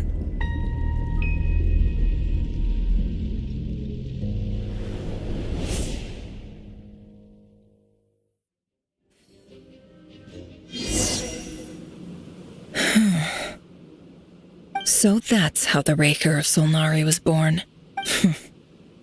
A monster created by circumstance is a monster all the same. Viewing other people's thoughts for too long can get uncomfortable. Right now, I'm feeling a strong sense of loathing. In a nutshell, the story of Conria is what happens when the truth falls by the wayside. Everyone tells little white lies, and before long, you have a huge pack of lies that destroys everything. Time to get back. His past is filled with sorrow, but the tale of any fallen civilization is one of endless tragedy. Cruel as it may be, that was Conria's fate.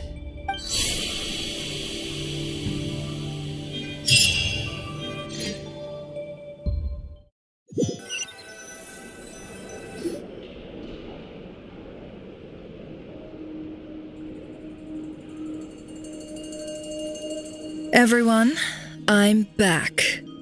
Can I get a standing ovation? Never! How are you holding up? Feeling okay? She's fine. Boss is a pro.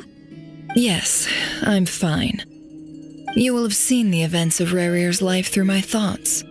It's now clear that he is just a regular nobody, driven by personal tragedy, as he said himself. I mostly agree.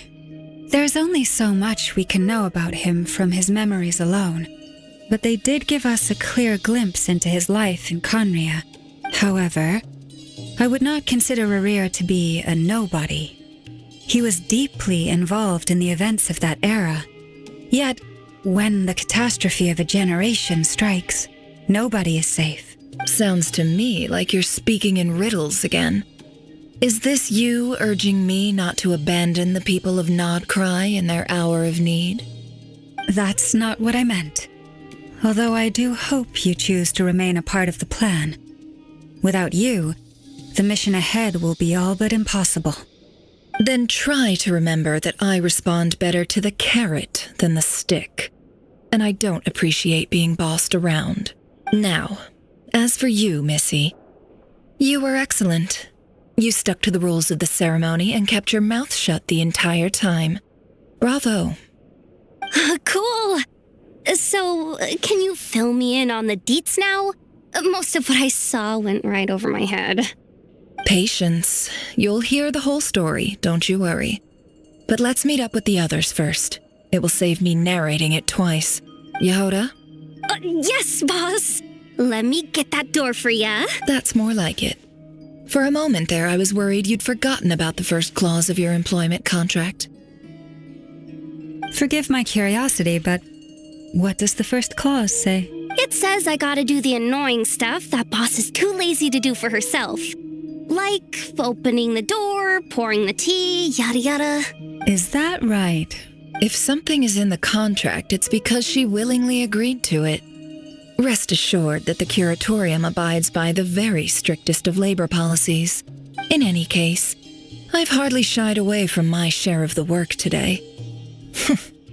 Hope I don't catch Flintz and Varka lounging about in their chairs, enjoying a leisurely cup of tea. There's nothing I dislike more than other people enjoying themselves while I'm hard at work.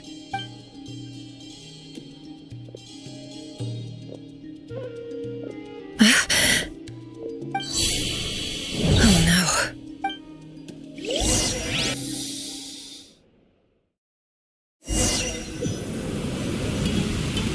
Sorry to disturb you, but we seem to have run into some trouble. Evidently so. Don't worry, I'm not about to leave you to fend for yourselves. I'm not that kind of boss. And it would go against the curatorium's labor policy. I'm sorry. What did you hear me say? I wasn't talking about labor policy. Wait. How long have I been standing here? Not long. You just appeared by the door a moment ago.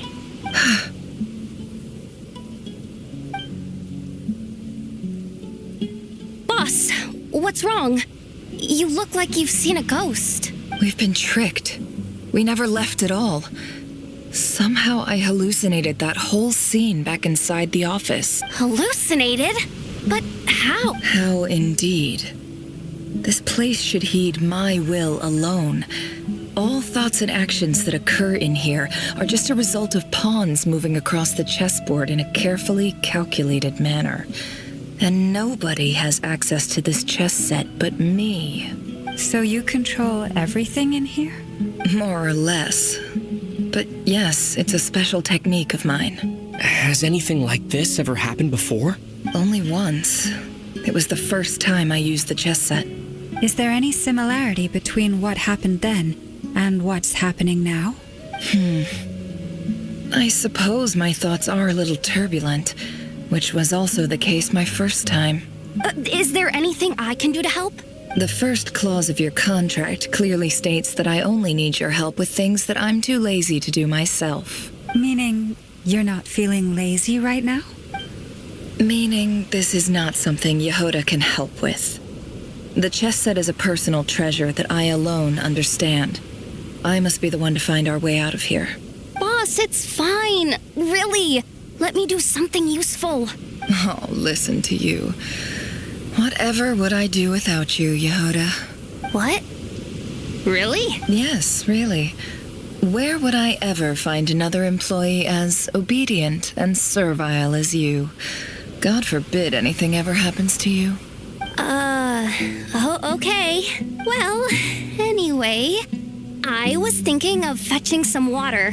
There's gotta be a source around here, so I suggest everyone finds someplace comfortable to take a rest. We gotta conserve our energy.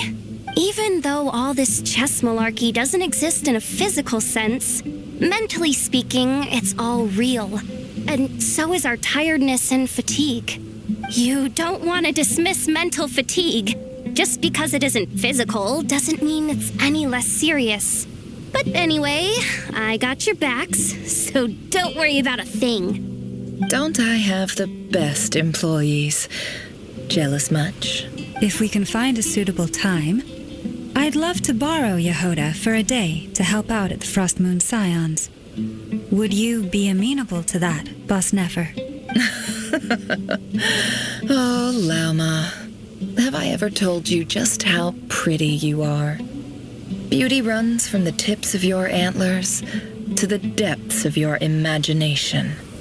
Time to rally, everyone. Follow me. As we continue our journey, the same rules will apply. That means stay focused and no talking no matter what we encounter. And don't disturb the chess pieces. You have my word that I will get us all out of here.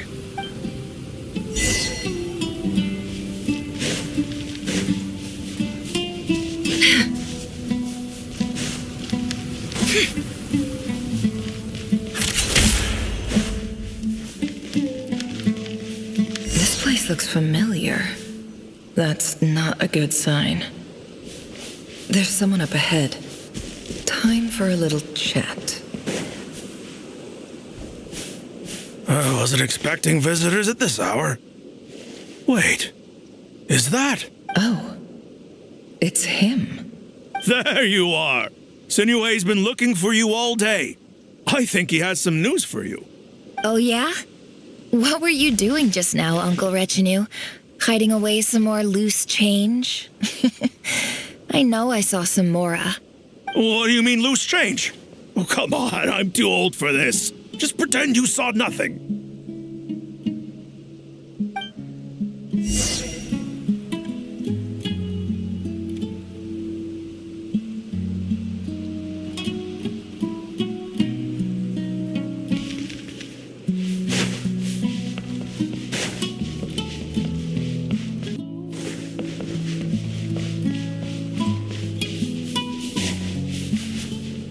Hey, kid. Mind telling me what Sinuhe's been up to recently? I'm trying to get in his good books and I need a way in. Get in his good books? Why? What do you want with my dad, Uncle Apepe? I've written a new song. I was hoping to showcase it at the next festival, but I'll need his approval. A new song, huh? I'd love to stay and listen, but unfortunately, Uncle Retinue says my dad's looking for me. Well, there's plenty of time and I'm not going anywhere. See that pile of stones? I'll be sitting there warming up my vocal cords. Come find me when you're done. Pile of stones. Got it.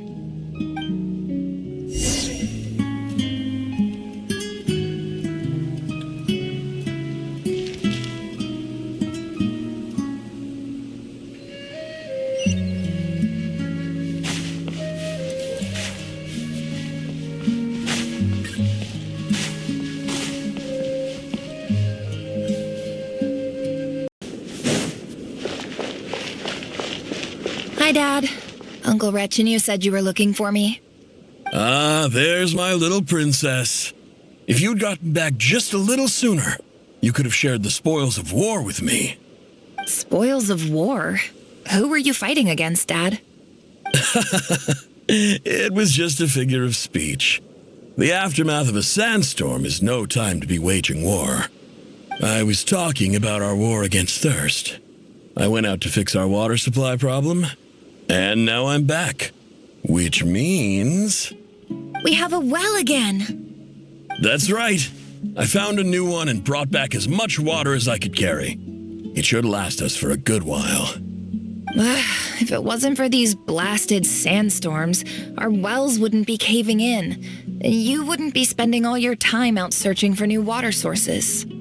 As the chief of our tribe, I'm supposed to be leading us out of hardship and poverty, onto better things. You know how prosperous our ancestors were. I've told you all the stories. And look at us now, squeezed into these hovels. No one would choose this, if it wasn't for the endless wars over the years. But things are looking up. I started working with some folks from the academia a few months back. They gave me some contacts in return for my assistance in the desert. So you're the academia's helper now? Special ambassador, they call it. Think of it as a partnership. It's nothing bad, okay? We've been isolated here in the desert for too long. Seeking opportunities elsewhere is the best thing for us, and the fastest way to progress. So, do you get anything good out of being a special ambassador? Of course. My luck's improving all the time. One day, I swear I'm gonna lead us out of this place. We'll find somewhere new. Somewhere better.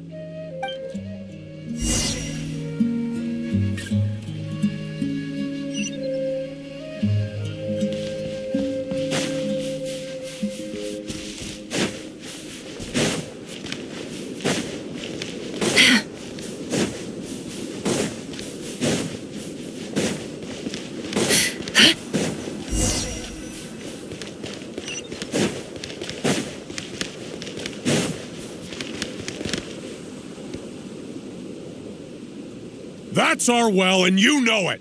You stole from us. Well, you've gone from chief to thief, and now you have to face the consequences. Did you really think you could take our water without permission and get away with it? You're either brave, stupid, or both. And that special ambassador act? Yeah, nice try. We spoke to the academia. They said it was all news to them. You're a liar and a cheat!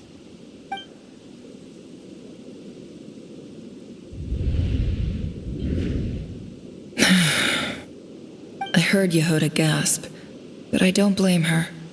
Most people are terrified by the sight of blood. Corpses strewn across the ground. The wounds are clearly from scimitars and daggers. The desert dwellers' weapons of choice. There's a handwritten note on the ground. Let's see what it says. Halil, this is Sinuhe, chief of the Shimti tribe. Surely you remember me. I was the one who helped you and your colleagues avoid the quicksand in the desert. This is my second time writing to you. I assume my last letter must have gotten lost in the mail, as I didn't receive a reply. I hope this one makes it to you safely. I'm writing to you because I need some help. That sandstorm the other day completely blocked up our well, forcing me to look for another water source in Iab and Unut territory. It was a matter of survival. Praise the gods. The well of the Eob tribe was intact. It was my last resort. I drew what water I could and left, but not without being spotted. I fear they will retaliate. You told me to write to you if I ever needed help. You said you'd be my ally in the academia. I urgently need you to formally recognize my title of Special Ambassador and send some of your people to assist me for a few days. It's the only way I can convince them that this was the academia's decision and prevent them from retaliating. This is an emergency. Please send help as soon as possible. Looks like this letter never got sent. The writer died a grisly death, and the letter was trampled into the ground. It's badly defaced. Some parts are barely legible. What a ridiculous lie the surviving Shimti tell. Their whole village was butchered over a sip of water.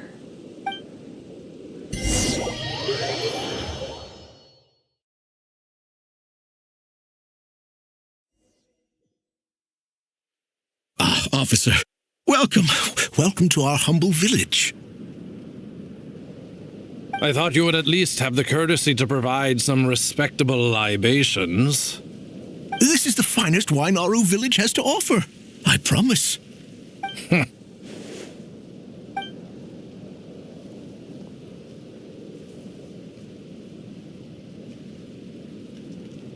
The Academia has agreed to reserve a single space for a candidate from your village. But I remain skeptical of this entire endeavor. I highly doubt anyone in this desert possesses serious academic potential. Please, have faith. If not in us, then in our God. The child we found shows great promise. I beg you, take her away from this place. Give her a chance. Don't let her talent go to waste. I don't recognize her. New arrival? She showed up here a few days ago and we took her in. She's a really bright kid. Please help.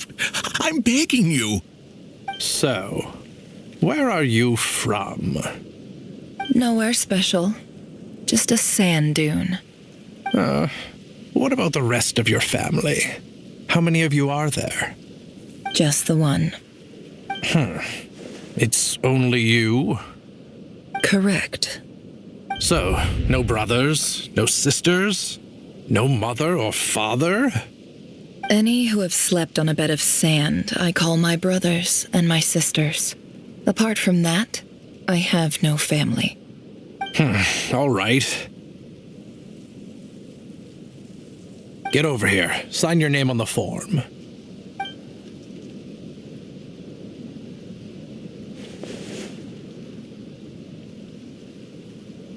Never? You're rather fair-skinned for a desert dweller.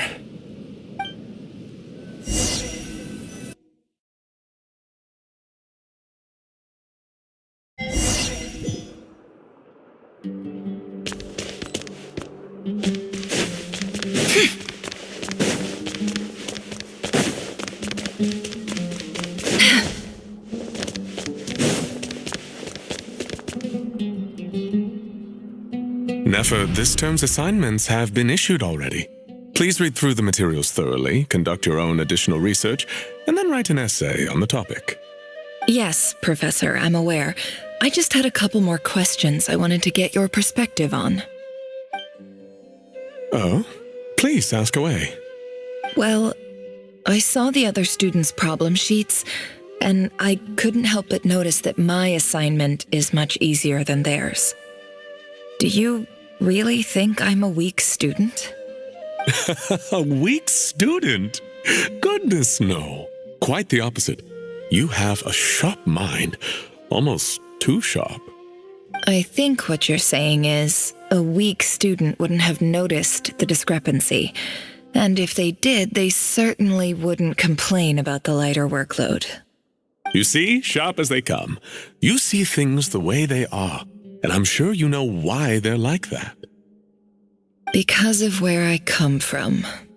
Because I'm different. I'm sorry, Nefer. I don't like it any more than you do. It's just... Anyway, you said you had a couple of questions. What's the other one? wanted to check. If someone sent me a letter to the Academia, where do I go to collect it? Ah, your family wrote to you. As long as they put your name on the envelope, someone should hand it right to you. Not exactly. It's not even a recent letter. I was just curious where the mail would end up if no one collects it. The House of Dana, I expect. I know there's a box for unclaimed mail somewhere in there, probably sitting on a shelf. Whatever you're looking for, that'd be the place to start. Okay, got it. Thank you, Professor. Oh, don't mention it. Honestly, I feel like I failed you. I'm supposed to be your teacher, but I haven't taught you anything. Hey, don't say that. You're a great teacher, and you do your best for all your students.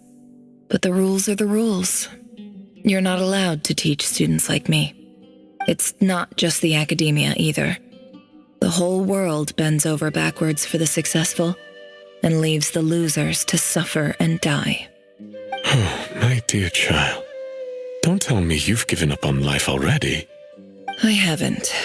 I just think that if you want to make it in this world, you have to find a way to become successful.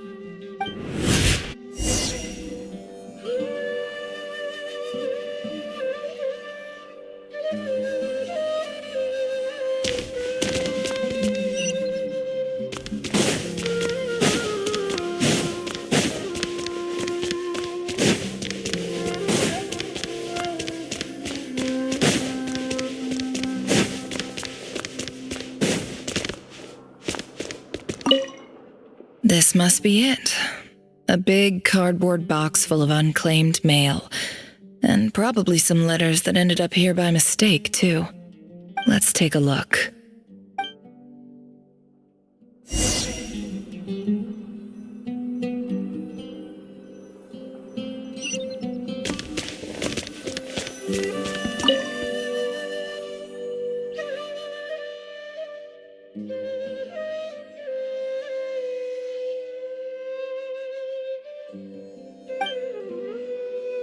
A dilapidation survey from Port Ormos.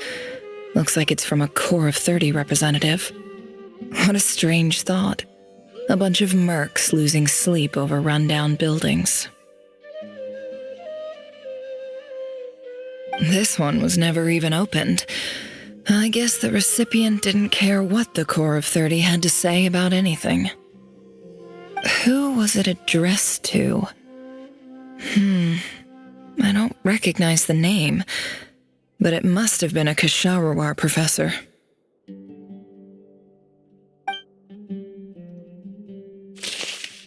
This one is addressed to the Immorta Sage. The title is Changes Observed in Satyavada Life Symptoms. Why do all these letters read like full-blown dissertations?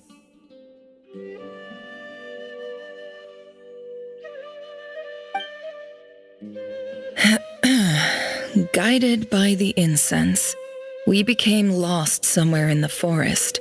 All the barriers between levels of consciousness disappeared as our minds soared around in circles, looking for a branch to seek refuge on.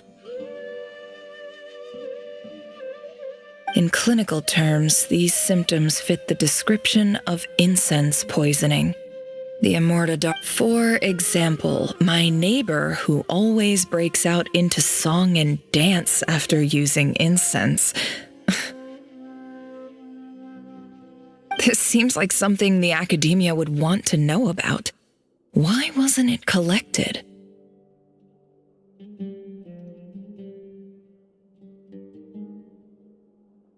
Wait, what's this written on the back? It's so small. The note says, the sender authored this letter while under the influence of mushrooms. I would send it back, but no return address was provided.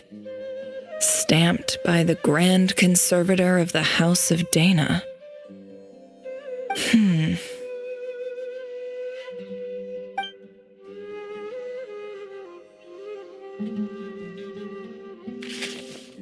This next one is addressed to Grand Sage Azar?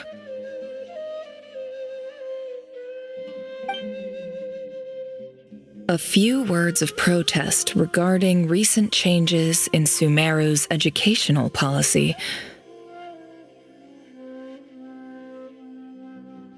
In recent years, the academia has taken on a small number of students from the desert region, as per the policy to this effect.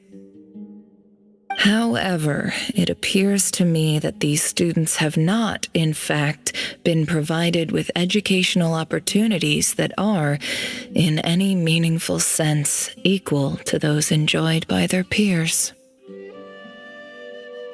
As well as receiving dumbed-down assignments and perfunctory tutoring, they do not even have full access to the Akasha system.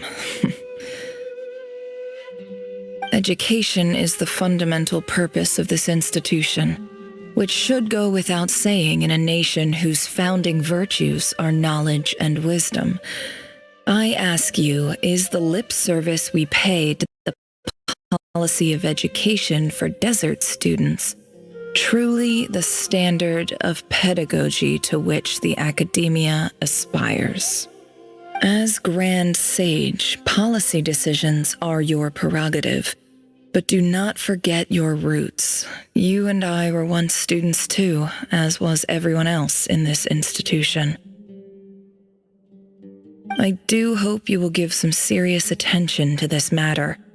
I encourage you to discuss issues like this with myself and others. Great letter.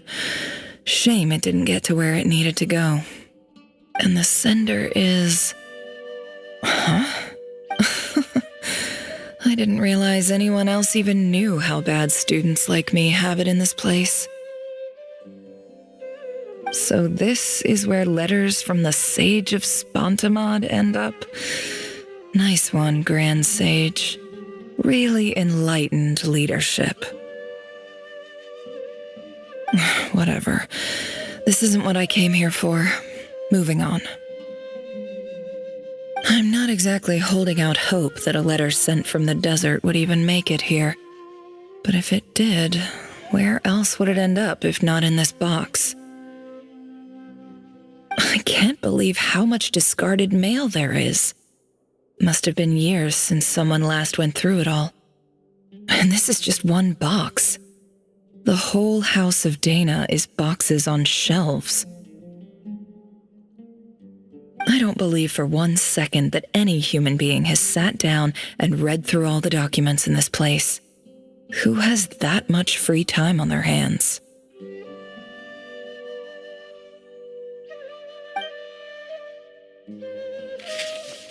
Wait, could this be it?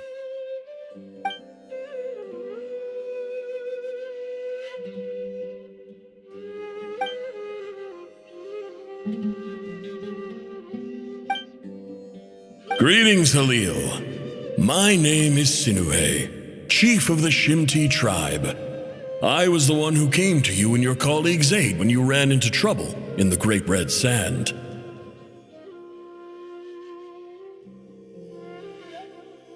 I don't know how well you remember it now, but I brought you to safety and gave you some water and other supplies.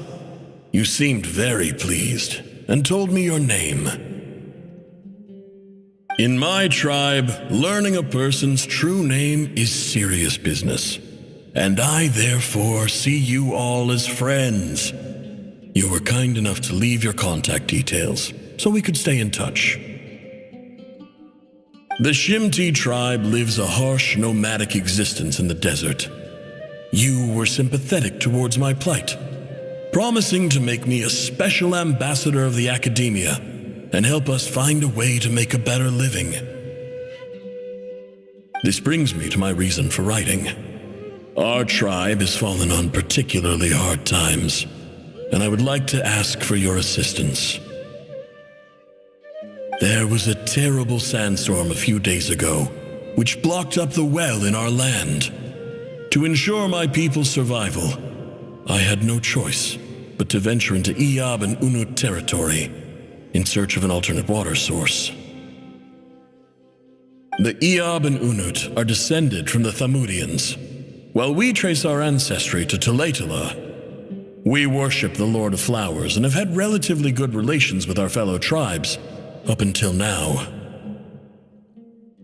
I found a well belonging to the Eob tribe. They declined to help us, but I really had no other option, so I took some water to keep me and my tribe alive. My actions are certain to incur their wrath. When we met, you assured me that you would be my ally in the academia. I would like to take you up on that offer, because I really need your help. I wonder if you could send an academia representative to meet with me. That aside, the last time you were here, you mentioned that the academia had started accepting students from the desert, and I told you a little about my daughter, Nefer. We have next to no resources here in the desert, and my power and influence are limited. Would you consider enrolling my daughter at the academia? She is a smart girl. I know she won't disappoint you. From the outset, the academia never took you seriously. Those things they promised were just empty words. I doubt they even remember the name Sinuhe. And you were so emphatic that your luck had finally changed for the better. You swore you'd lead us to a better place one day. You spoke with such conviction, like you were the most powerful chief in the whole desert. You liar. You lied about everything. You promised the world and delivered on none of it. And who fell for it? Just me, by the looks of it. Despite your best efforts. Which makes you a pathetic liar. You weren't even any good at it. I think I'll take over from here. Let me show you how it's done.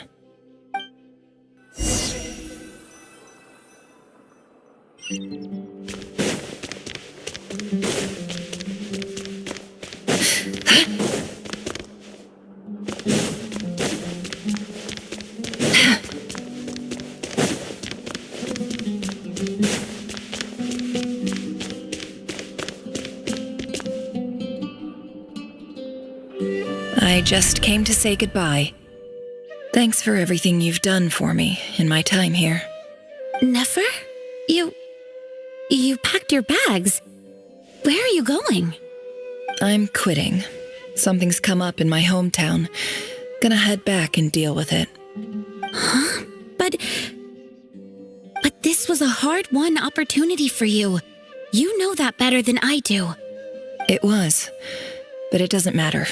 I have more important things to deal with, and they can't wait. Oh, and I didn't want to overfill my bags, so I left some incense on your desk.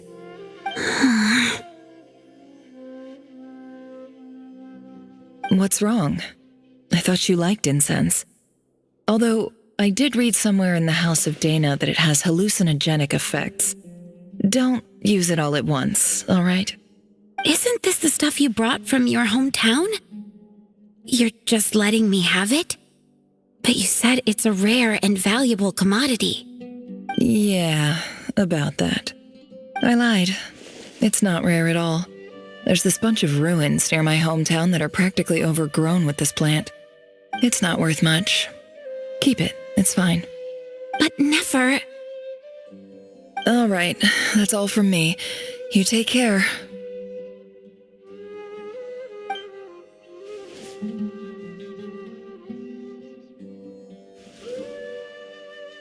Don't forget me, okay? I mean, we're more than just classmates, right? We're friends. Yeah, I'll remember you. I lied again. That incense is worth a fortune, and it's a rare find even in those ruins. And as for remembering her, I have far too much to do when I get back. No time to reminisce. I'll be lucky if I even make it through this alive. But either way, I expect I'll forget you pretty quickly.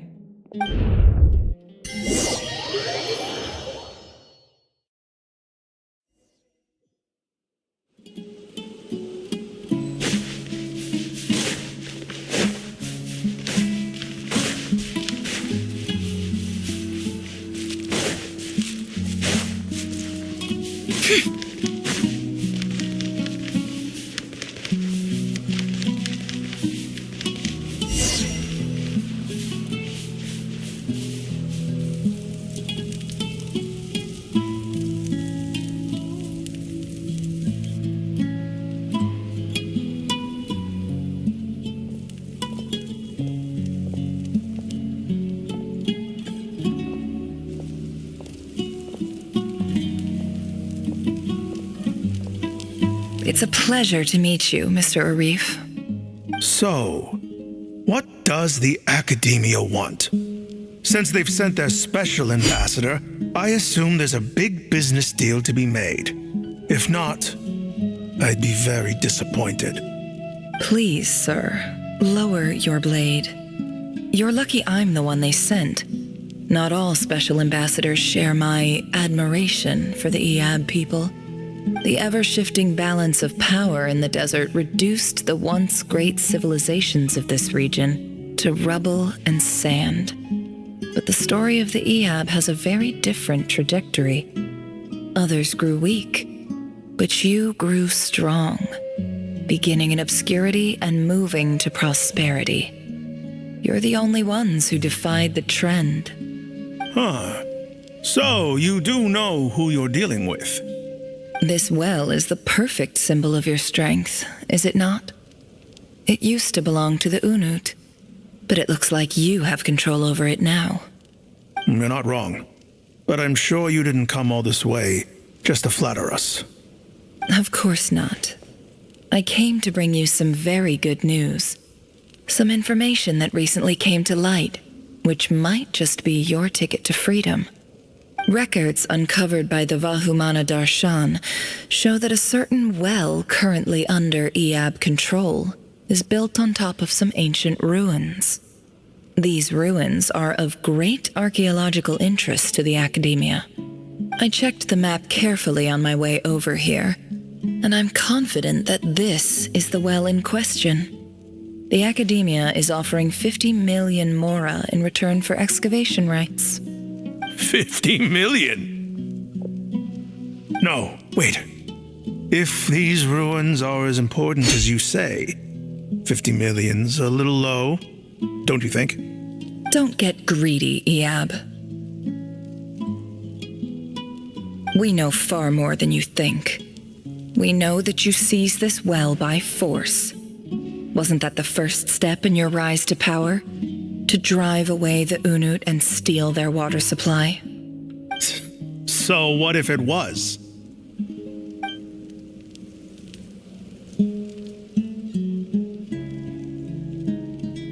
Don't worry. As unscrupulous as it was, it's something we're willing to overlook. The Academia is only interested in dealing with the de facto power holders in the region. I hope I am making myself clear. And I hope your words are the truth. If I find out the Academia is trying to play me, I'll hunt down every one of your people and make you watch as I cut their heads off one by one. I assure you, Chief, that would not be in your long-term interests. You don't want to make an enemy of the Academia. You see how I'm dressed, don't you? I appreciate that you've never been to the rainforest, but surely even you recognize an ambassador's attire when you see it. And what does a barbarian like you have to lose anyway? You really think the Sumeru Academia would bother to come all this way just to lie to you? We have more important things to worry about. All right, I take your point. The Academia is the highest authority in the land. I'm sure you're trustworthy people. In that case, we have a deal. We will sell you the excavation rights. I'd like to thank you, Ambassador. This is good news indeed. Excellent news. In fact, it calls for a celebration. Would you do us the honor of staying a while and enjoying some Eab hospitality? Gladly. I am partial to wine myself, and I trust you are as well. So let's indulge in a few drinks together, in celebration of this momentous occasion.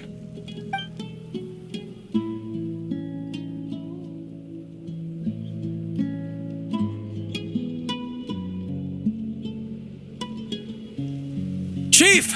Chief, it's an emergency! It's the Unut. They've taken the well. What? Well, don't just stand there. Take it back. Yes, Chief. I have every confidence in the EAB's military superiority, and yet... What is it? The Unut's response was alarmingly fast. The day after we reach a deal, they seize the well. This can't be a coincidence. Perhaps there is a traitor in your midst. I don't think so. I am obliged to remind you, Chief, that the Academia will only deal with the de facto power holders. If you cannot regain control over the well, I'm afraid you won't see a single mora of that 50 million. No! Please, Ambassador, just give me some time. I swear the Unut will not get away with this. That well is ours, and so is the mora. Glad to hear it. I will wait here for an update. If there is a traitor, I will find them. In the meantime, make yourself at home. I'll report back as soon as I have an update. Much obliged. Wow. All it took was a few words and I've got him wrapped around my finger. What an amazing feeling. So, in summary, Ambassador, the Academia would rather negotiate with our tribe instead of the EAB, yes? The EAB are ruthless murderers who don't listen to reason. And now they have the gall to interfere in our research projects in the desert region. So let me ask you, Chief, if you were the Academia, what would you do? Kill them all, of course. Precisely. The Academia does not tolerate those who stand in our way. The EAB have held back our academic pursuits for too long, and our patience is wearing thin. At the same time, there is simply no way that the Academia can be seen to be intervening in desert affairs. I'm sure you understand where I'm coming from. We have our own rules out here. If the rainforest dwellers raised arms against a desert tribe, it'd start a bloody war. Right. We can't confront them ourselves, but we can support their enemies. The Unut have always had strained relations with the EAB, which makes you our natural allies. Natural allies. Weren't the EAB your allies once? You were quick to send them after us to protect your interests back when we stole that water. And now look at you. You're at each other's throats. Let me be clear. The Academia wishes to collaborate with the legally recognized rulers of the desert in this matter. We are asking for excavation rights to that well, and our offer is 50 million mora. Say no more. I believe we have an understanding. Good. Then I suggest you get to work. Get us access to that well, and the mora's yours. You see, Dad? Lying is easy when you know how. People will believe anything.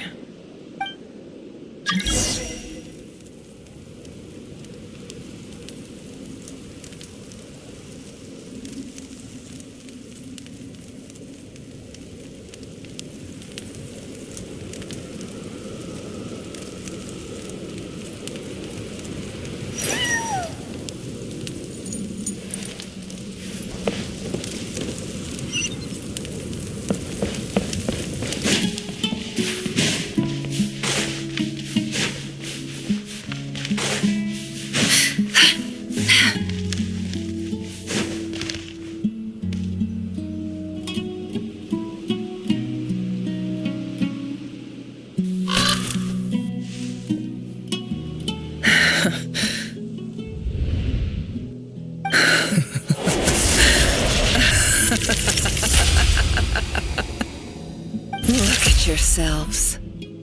You may be vile, savage monsters, but your butchered bodies bleed like any others. You're no different. You're nothing special at all. The monsters who destroyed my home They're just ordinary, petty human beings. What a joke. I think we're even now. Maybe I've even done the desert a favor. It's a better place without all these people around.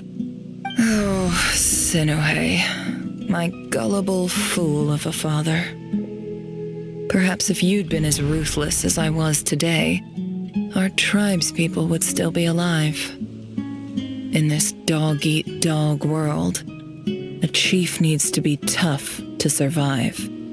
But you couldn't do what had to be done. So I did it for you. Nefer, it's okay. All of this is in the past now. I believe I remember you promising to remain silent. Yeah, but even so... Yehoda, is there anything you can do to ease the tension? All right, time for a sharp turn onto a completely different topic. So, anyway, that's enough of that. When are we getting out of this place? Feels like we've been walking forever. I'm getting pretty tired. Oh, Lauma, you tired? Yes. If we can find somewhere to sit down, I could certainly do with a rest. It's not far now. There should be a temple just up ahead.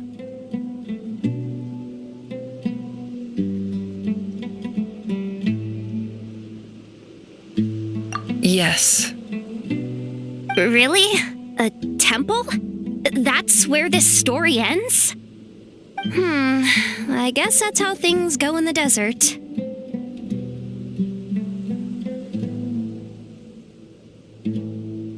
Desert dwellers can never escape their destiny. Or so everyone says. I never wanted to believe it, but looking back now, I'm as desert as they come. You mentioned a temple. What's waiting for us there? My biggest trade secret of all. Ah. Then I'm guessing it's where you got your power from. The power to peer into other people's minds. I didn't know you were clued up on any other religions.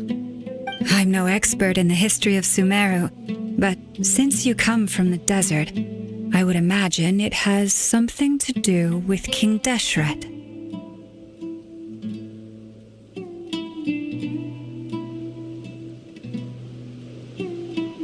Sounds impressive.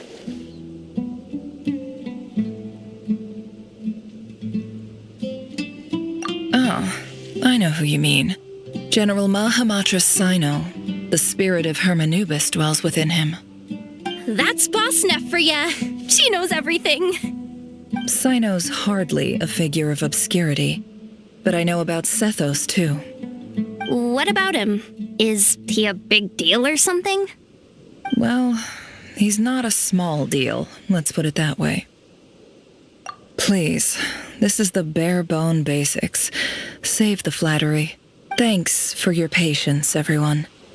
I'm sure it's been a lot to take in. With any luck, that's our exit just up ahead.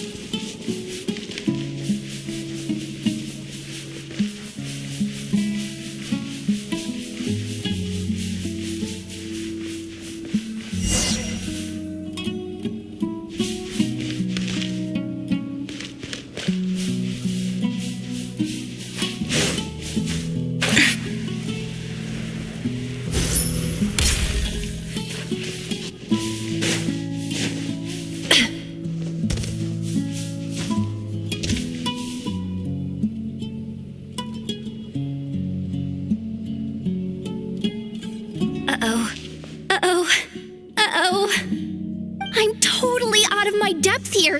I don't have anything to add about any of this stuff. Like, look at that statue, for instance. I want to do the whole name-dropping, this girl knows her stuff thing too, but I've never seen anything like it before. A statue with the head of a bird. That's Thoth, the Ibis King, one of the 7 pillars of King Deshret. The legends say that he, the Crocodile King, and the Goat King were the 3 retainers of King Deshret. Let's take a look.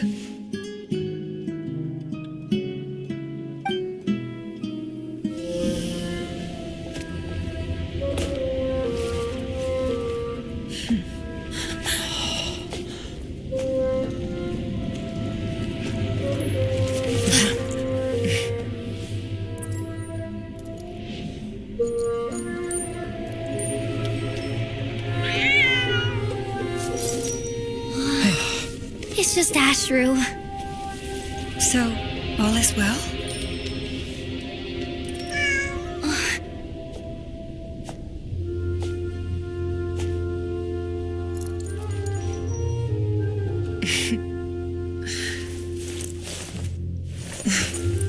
Typically speaking, at this point, the world disintegrates. Then we find ourselves back in the outside world. Besides, these are my memories. There's nothing to fear. You're sure? Of course. It's almost over.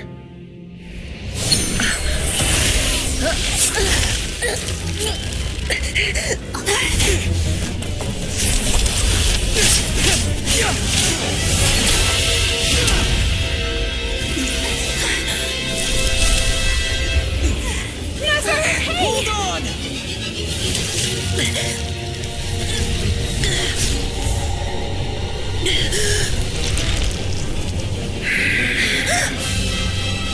Knowing too much is always a death sentence.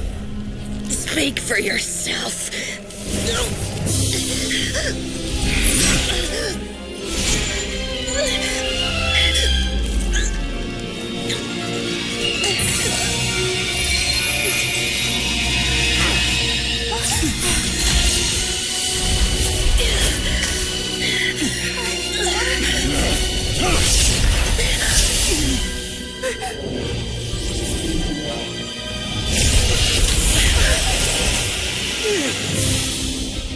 How repulsive.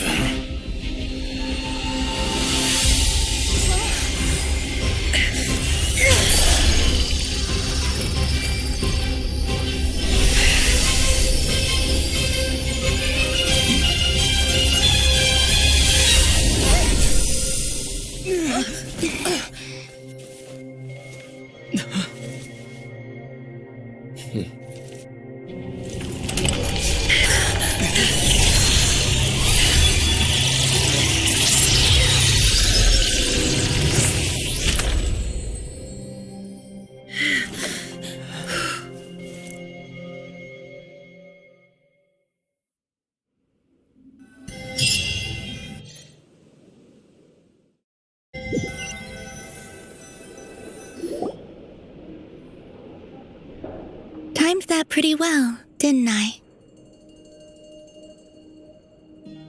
It's okay.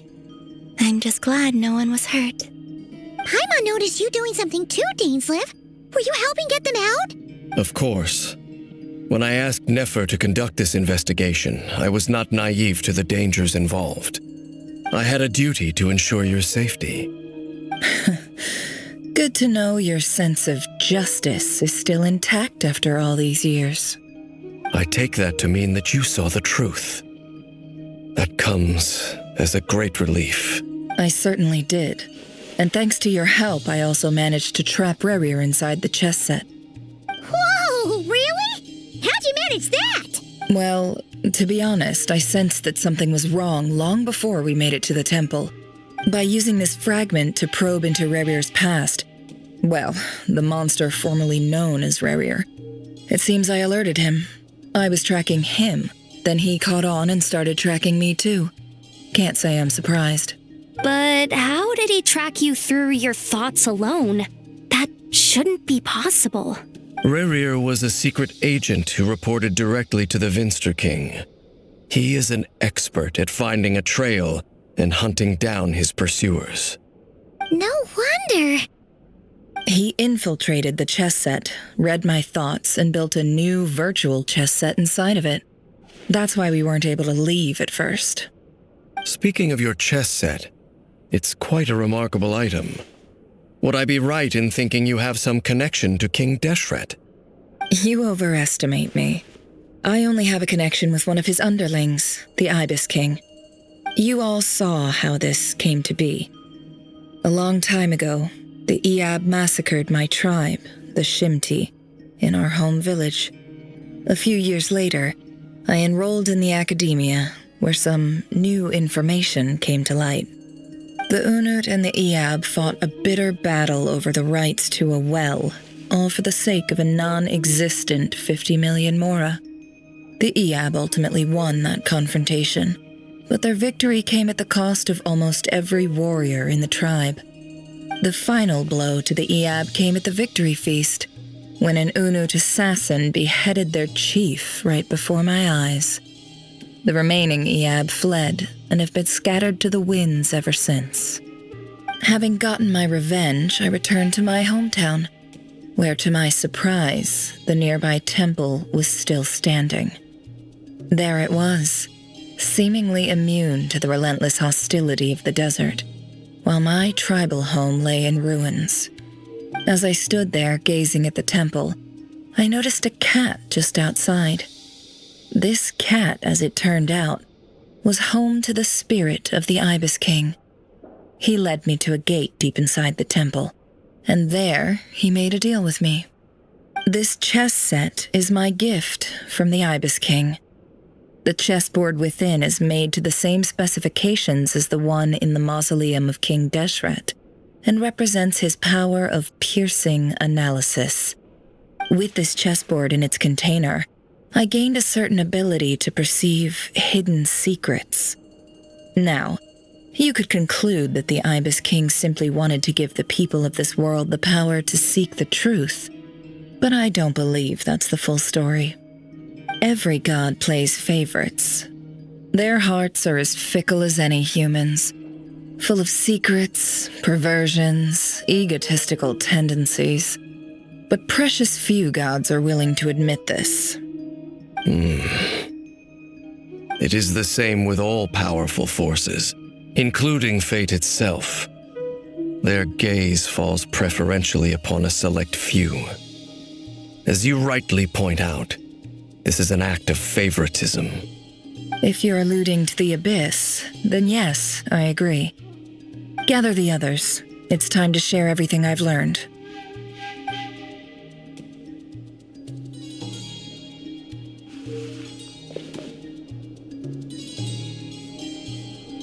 Thank you all for being here.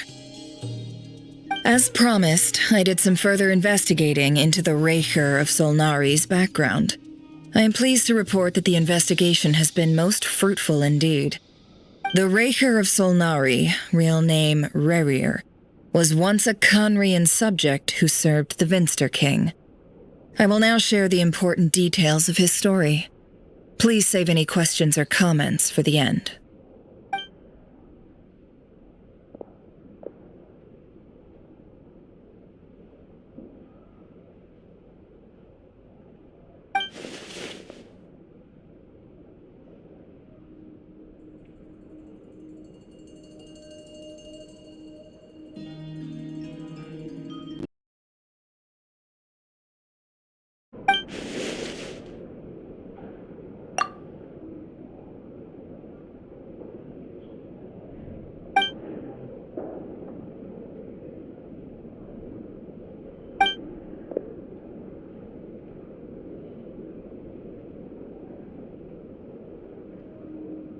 So that's why he's so obsessed with the moon.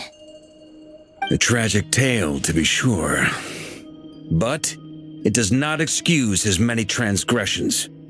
No matter how much Rerir suffered in the past, the fact remains that he is what we know today as the Wild Hunt, wreaking havoc upon innocent lives in Krai. He becomes more dangerous with each passing day. If left unchecked, it is simply a matter of time before all of Teyvat suffers the consequences. This is a threat that the Knights of Favonius cannot ignore. A question for Miss Columbina.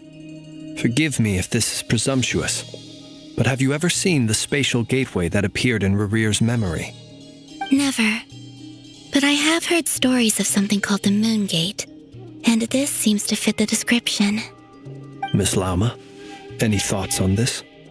In the lore of the Frost Moon Scions, the moon is believed to hold many secrets.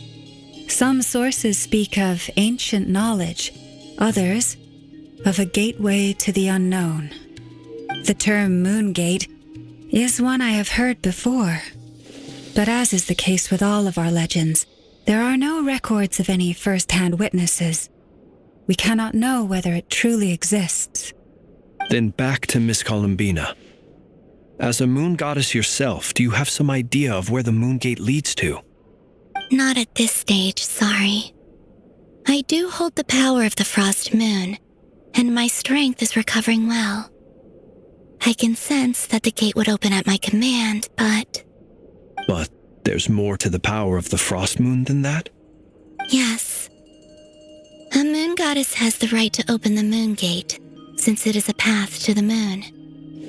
But as Nefer mentioned, holding open a spatial gateway takes a huge amount of power. And right now, I need to conserve my energy to fight the Rahier of Solnari. I'm afraid this is one mystery we may have to leave unsolved for now. I agree. Better to save your strength. But if you'll humor me for a moment, I have a bold conjecture of my own regarding the world beyond the gateway. I highly suspect that neither Tholindis nor Rerir made it through unscathed. The evidence pointing to this is the fact that the Rahier of Solnari exists in the form of countless fragments. With the abyssal power he wields, no ordinary foe can touch him, let alone tear him to shreds. And yet, the wild hunt proliferates wherever his scattered fragments lie, drawing hordes of monsters to many different locations across the land. So your theory is that Rerir was physically torn to shreds by some powerful force? Hence, why the Wild Hunt is a distributed phenomenon, rather than a unified one? Makes sense to me. Explains why the Wild Hunt is so pervasive, and why he's been trying to piece himself back together. He was whole to begin with, and he wants to be whole again. Without the power of the Abyss on his side, he almost certainly would have perished the moment he was torn apart. But the Abyss, much like a curse, has kept him alive. I could not agree more. The power of the Abyss is most surely a curse. It is a compelling explanation, and one that accords with my present understanding of Abyss creatures. Whether the life form in question is primitive or advanced, if a curse has extended its lifespan unnaturally, it will continue to survive in spite of everything. This raises some interesting questions. I will run some experiments and see if there is any validity to my suspicions. That being said, regardless of whether my research bears fruit, I would like to thank Miss Nefer for conducting such a thorough investigation. Already, it has greatly enriched my understanding of the entity we face. My pleasure, Mr. Albedo. I too hope that the information I have shared today proves useful as we look to formulate the next stage of our plan. Hey! What is it, Dainsleif? You look really upset! It's just... when I think of the man I once knew as Rerir, I struggle to understand why things had to turn out like this. The two of you used to be friends, didn't you? I don't know if these words will bring any comfort, but my heart goes out to you. Mine too. We can never know all the hows and whys of the way things are. The moon and stars are full of untold secrets and lies, and the skies are host to many more mysteries than these alone. Yet, none of that can begin to compare with the complexity of human life. Those are the first comforting words I've heard in a long time. Thank you both. Well, I think this is a good place to end today's meeting. I'm sure Nefer needs some time to recover. She's been through an awful lot today. That's very thoughtful of you, Lama. Of course. Sounds good to me. Take some time to rest and digest before we reconvene to nail down a plan.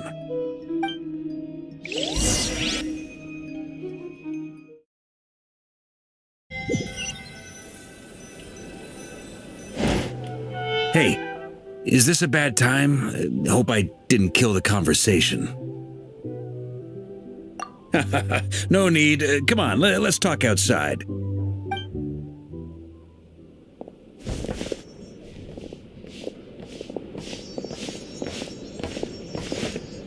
Anyway, Nefer went back to the curatorium to get some rest. But before she left, she shared some things with me that I thought you should be aware of. Firstly, although she managed to trap the Raker of Solnari inside her chess set, there's no guarantee that the power of the Ibis King is any match for one of the 5 sinners. Their powers are beyond our comprehension. It's only a matter of time before he finds a way to break out. We have to come up with a plan and take care of him before that happens. Honestly, my mom figured that might be the case. So, how long have we got? Well, I asked her that same question. She talked for a long time, but for the most part, it seemed like she was trying to convince me how precious her chess set is. What a long and storied history it has. It felt like some kind of sales pitch, you know? The kind where you end up handing over Mora against your will? Anyway, after all that, she finally answered the question. 2 days, at most. 2 days? Holy moly! Can we even recruit enough help in that time? That remains to be seen. Which brings me to the second issue. Dainsleif is obviously conflicted about this whole thing. But given how little time we have, there's no way we can pull this off without his help. You have some history with him, right? Do you think maybe you could talk to him for us? Great. I appreciate it.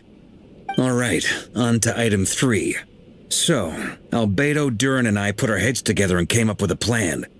Can't promise it's gonna work yet, but at least it's a start. We figured we'd bounce the idea off you first. We'll explore it further once everyone's recovered.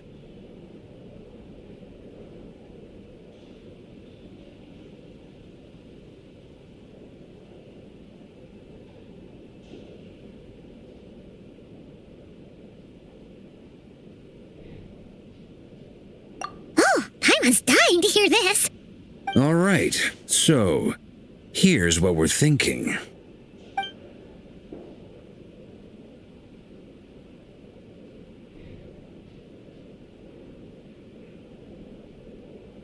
We felt a little uneasy about roping you into this. I mean, firstly, you're not locals, and secondly, none of us are your boss.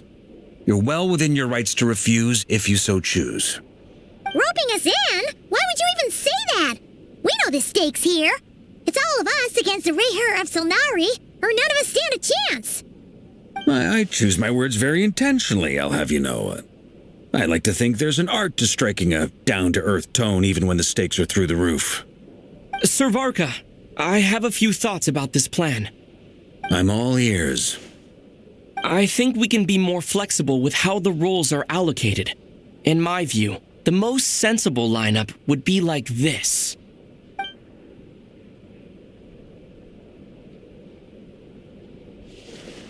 I see your point, yeah. But if that's how we're going to approach this, you'd better make sure you're ready. To be clear, I don't doubt your abilities. Far from it. I just want to make sure. Are you really willing to take all this on? I want to do everything within my power. The Reher of Solnari is a truly fearsome opponent, and if I do my part, it'll greatly reduce the risk for everyone else involved.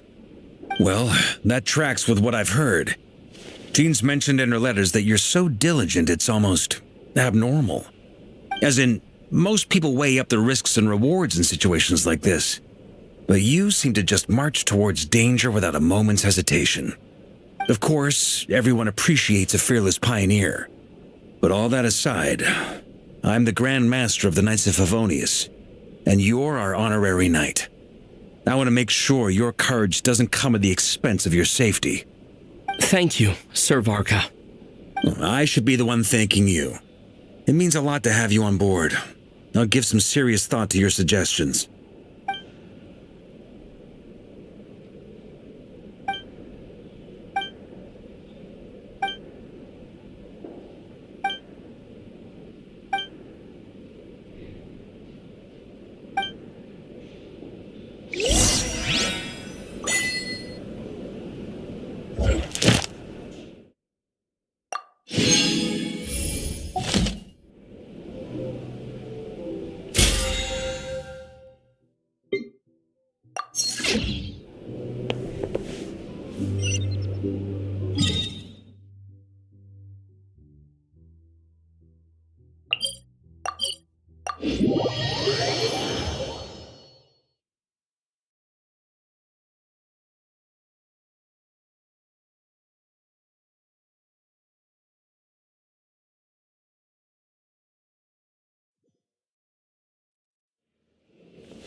Add Thank you for completing. Add Astro.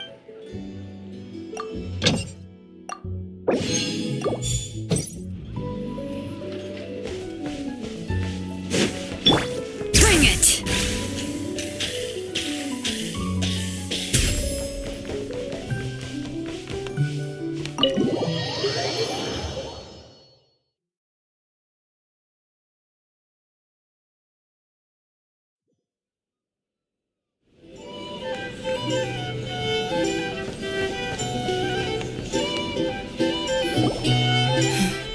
This is a thorough plan, but I do have one last question before we take action.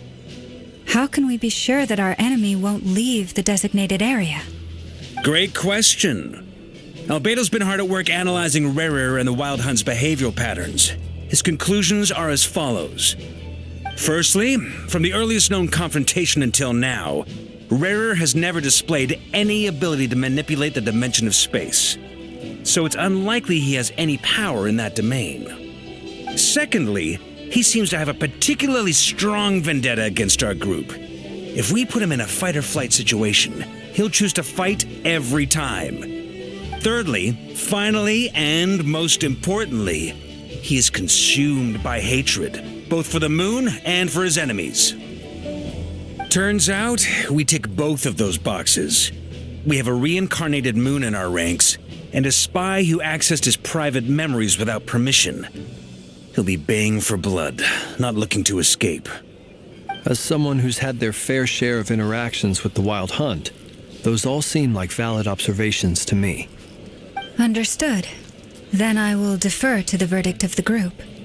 Well, everyone, that's the plan in full detail. Albedo and Durin are carrying out their part as we speak. Plan approved. Scheduling. Okay, any firepower you need, I got you covered. Let's light this baby up. The Frost Moon Scions are behind you as well. And the rest of you?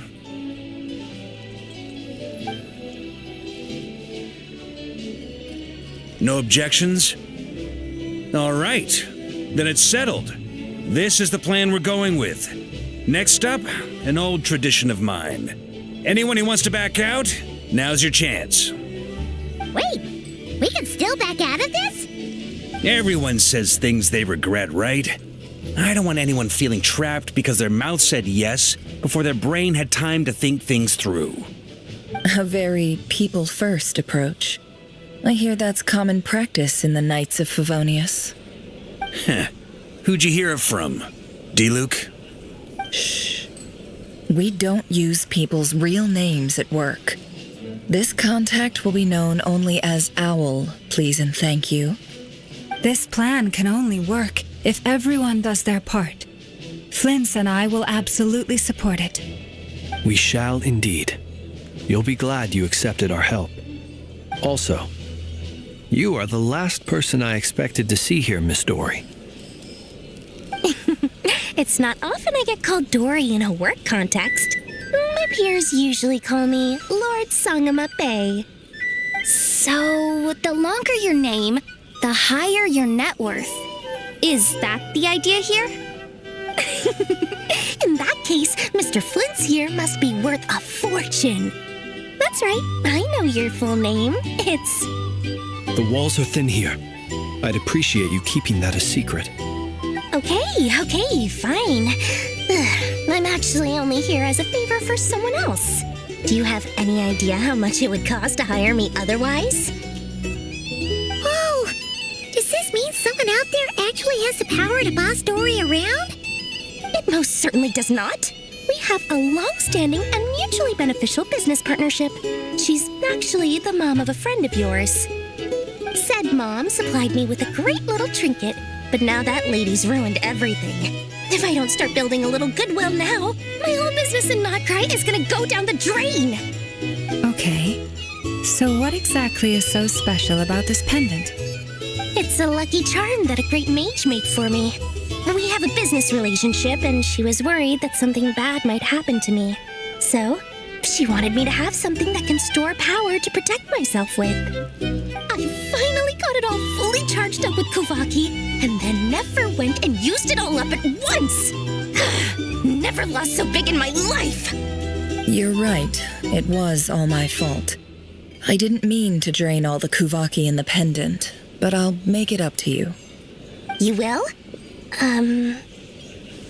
Well, in that case, how about you give me your chess set, and we call it even? I knew you'd say that. Well, it's yours if you want it. In fact, take it now, and I'll even throw in a free Raker of Solnari. Deal? You're putting me in a difficult position here. It's a very useful thing to have around, but I have a funny feeling it won't be around much longer. I guess we'll see in a couple of days. Looks like bankruptcy for me.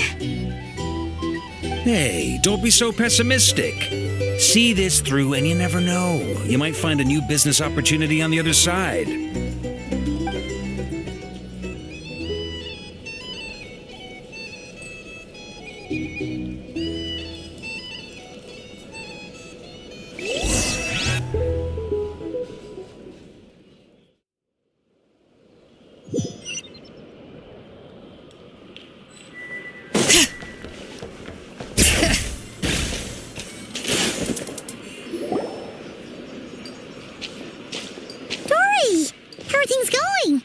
Ready? Oh, I was born ready. We only have 2 days. You think Lord Sangamabe would let an opportunity like this slip by? Don't forget, when something's in high demand, the people with the goods on hand get to charge the highest price of all, even higher than the sellers taking advance orders. Ta-da! See? It's right here. Ah, it's so pretty. Did you make it?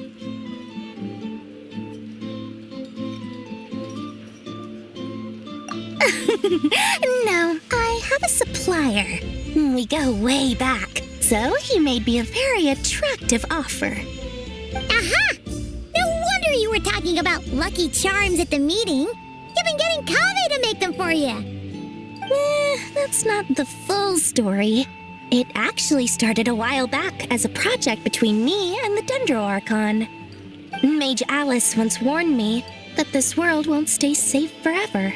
There may come a day when everyone faces a great crisis. I passed this on to the Dendro Archon, and she secretly brought together a research team made up of Sumeru's top scholars to invent a technology that could keep people safe. I won't go into the details because it's all very complicated, but if you want to know more, you can ask the Dendro Archon about it sometime. Anyway, point being, it was the Dendro Archon who asked Kave to build this little contraption. As one of the top Kasharawar talents, he was the obvious choice. Took him long enough. He stressed over it for ages. Must have gone through at least a dozen designs before producing a final product. But that's Kave for you. Marak delivered it to me a couple of days ago, along with a letter from Kave. Could I ask why I'm sending this technology to you? And what's your proposed use case? Has it been approved by the relevant authorities? So nosy. My fault for sending him the research permit to begin with. Surely Nahida must have told him you were involved in this project. He was probably just nervous because you're always so secretive about your business. Could be. Anyway, I just replied, let's hope there never has to be a use case, because it would involve grave danger. Fair enough. But it sounds like he was just being cautious. He probably felt responsible as the one who made it. Or maybe he was asking as a favor for his housemate. He's done that before. Not sure why, though. His housemate doesn't seem to really care that much about this kind of stuff. Either way, all's well that ends well. I'm just glad to finally have my hands on the product. I wouldn't want to be without it, given the potential dangers that lie ahead. Huh? What does that look mean? Paimon's just super surprised. This must be the first time we've ever seen you actually get serious about something. Well, a long time ago, I made a promise to myself. I promised that I was gonna live every day of my life with a big beaming smile. Obviously, Mora plays a big part in that. But there are always gonna be times in life when you have to give something back. That could mean paying back a debt, returning a favor, or showing some kindness. Alice has been a huge help to me over the years.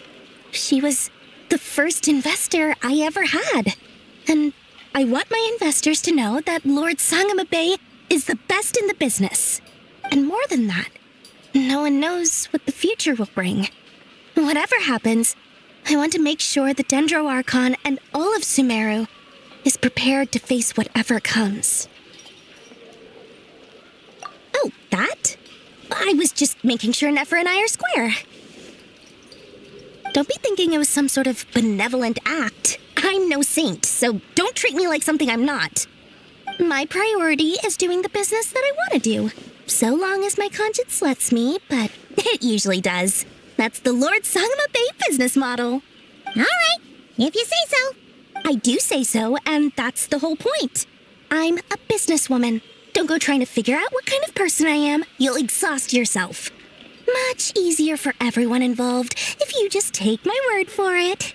Oh, and could you two help me get this stuff where it needs to be? Thanks so much. You're my favorite assistants.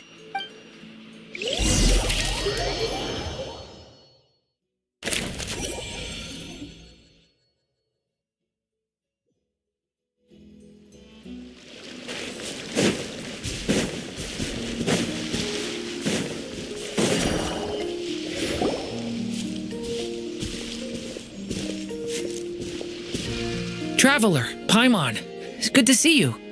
Everything going smoothly over here? Sort of. As you're probably aware, Varka, Durin, and I captured some abyssal creatures from the Wild Hunt. Per the plan, we dissected and analyzed some samples of these creatures. The process went very smoothly. The findings, however, come with some troubling implications. What? You can actually dissect the Wild Hunt? That depends on your definition of Wild Hunt and dissection. Harmless, lifeless. These words are accurate descriptions. The Wild Hunt is an interesting phenomenon. In and of itself, a human personality. But taken as a collective, the medium through which the Wild Hunt is summoned does appear to have a soul. Master griped a lot about the wise Horoptatyr, and seemed somewhat fascinated with the foul Certology. But she barely mentioned Rerir at all. I don't think that was because of his lower social standing, though. Anyway, it's a pity. I should like to hear her thoughts on the nature of the lifeform he has become today. It's a strange mix. The furious energy of an abyssal being channeled through a fractured physical existence. A consequence of being torn apart by an unknown power. Perhaps the only explanation for his survival in this state is that he sacrificed a degree of individuality in exchange for a continued existence. Oh, sorry. Once I get talking about interesting research, I have a tendency to go on indefinitely. Back to our research findings. Essentially, they confirm my hypothesis. Rerir's corpse is completely contaminated by the Abyss, and the effects are irreversible. You could think of this as Rerir in mutated form. But in my view, even that would be inaccurate. In reality, his whole being has been consumed by the Abyss.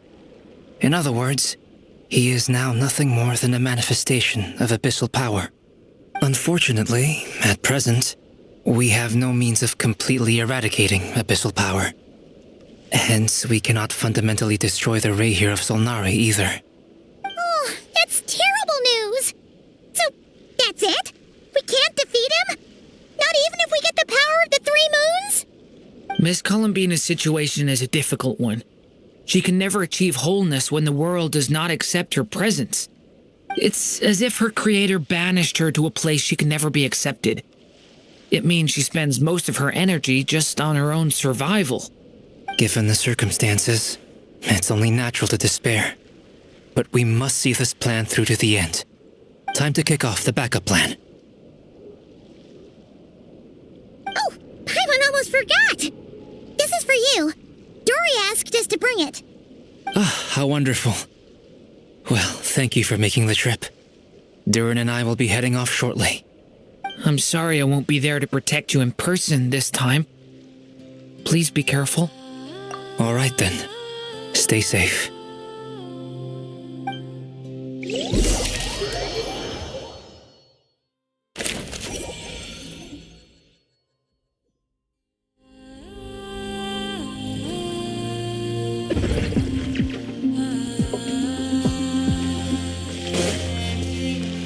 Bring it!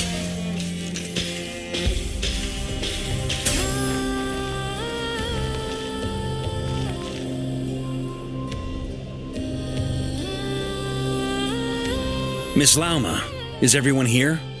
Yes. The fate of my flock is in your hands, Grandmaster Varka. Please keep them safe. My lady, what are you saying? Within the next 24 hours, we will face the biggest crisis the world has ever seen. This is not a burden that we deserve to bear, but I believe that we reap what we sow in this life. So I intend to act. I must do what I think is right. For me, that means fighting for the future of Krai. This gentleman is the Grand Master of the Knights of Favonius, Varka, Knight of Boreas. In my absence, please follow his lead. Hey, everyone. Guess I should introduce myself. Well, to start with, I know my way around a battlefield. Biggest strengths are honesty and hard-workingness. Anyway, point is, I don't intend to let Lauma down. I'm gonna do everything in my power to keep every last one of you safe and sound.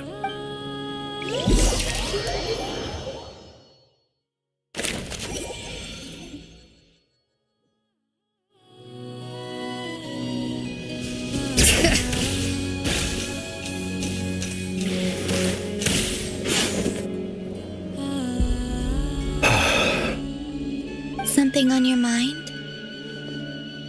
Miss Columbina, was it? I believe that's how the others addressed you. That's right. Names are funny things. Have you always been called Dainsleif? Yes. I take it your own name has a more complicated history. I have a different relationship with names than other people. To be honest, I'm not even sure that Columbina is my name. At least, not in the same way that Dainsleif is yours. But it's what everyone calls me, and I go along with it. A lot of my life has been that way. I get so used to things that I forget to question why they are so. I never used to think much about where names come from, or what they mean to people. Maybe something's wrong with me. You're different from other people. I sensed it the first time we met. You're more perceptive than most. I'm sure your long life and rich range of experience explains that. Do you ever find yourself missing Conria, Mr. Dainsleif? Difficult to answer. I have dreamed of the past many, many times. Sometimes I'm fighting tooth and nail. Other times I'm lying on the ground, defeated. I don't recall any happy moments from that time. It has been too long. Is that because hatred survives longer than love and affection? That would not be for me to say. I make no excuses for the grudges I bear. But whatever the reason, I remember little that was beautiful or sentimental. Thank you for your help with the Rerir situation. Without your efforts, I never could have learned the hidden truth of his story. You're welcome. I know he's your friend. Friend? He betrayed me. And I never really understood what he was going through in life. Some friendship, that is. Okay. So, do you plan to fight him with us? You see, you're torn. Now you know what really happened. You see the things he's done in a new light.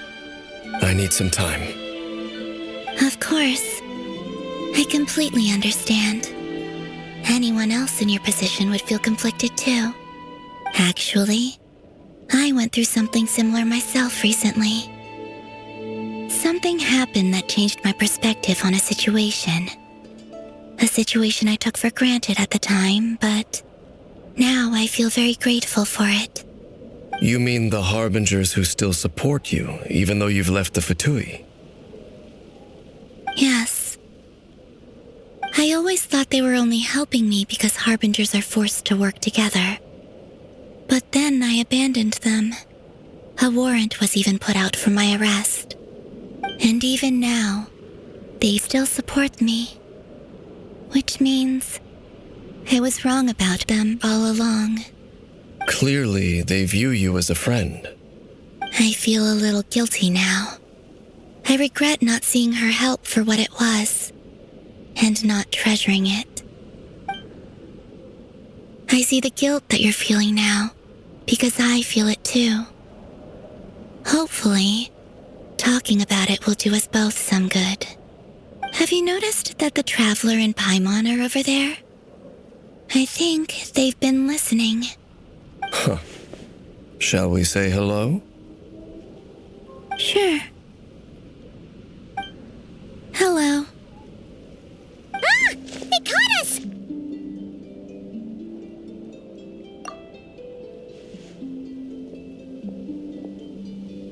I apologize for making you worry.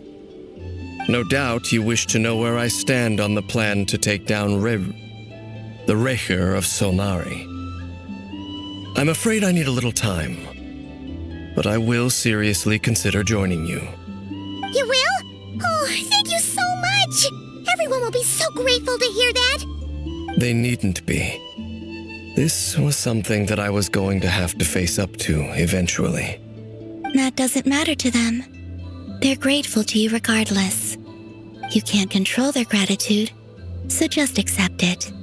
And then, have a think about whether you're willing to join us.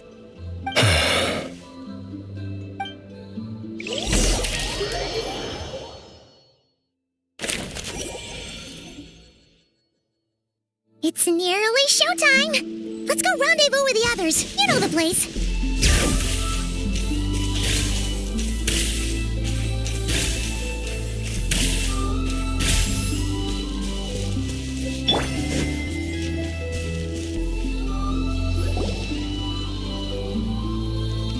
Ah, you're earlier than I expected. Hey, Flint's! Been waiting here long? Not too long. I came a little early so I'd have some time to think. Are you nervous about the battle? Quite the opposite. I'm reminiscing on my past battles. When I was awakened by the Radniki, I had not touched a weapon in many years. I felt like the battlefield was not where I belonged. But after waging war against the Wild Hunt for so long, I came to realize something. A life of absolute peace is simply not a possibility for me. My restless flame indicates that somewhere inside of me, there is a deep yearning to root out the evil in this world. Ooh, that doesn't sound like such a bad thing.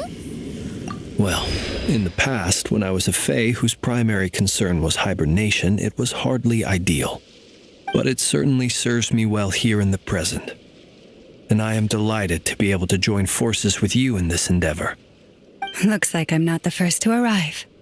Ah, Miss Lauma. Did you sleep okay last night? I struggled to settle down at first because of the nerves. But don't worry. I got enough sleep in the end. I'll be just fine. Please, I'm just doing my part. Never! Over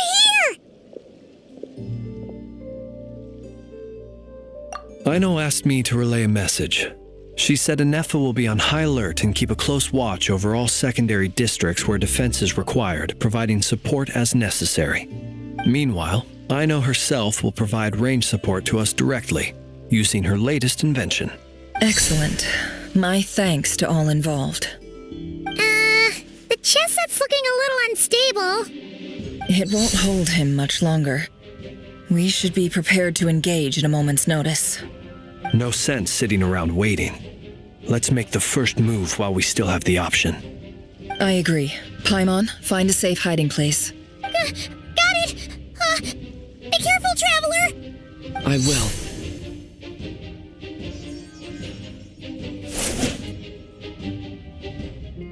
Everyone, take your positions as soon as the battle starts.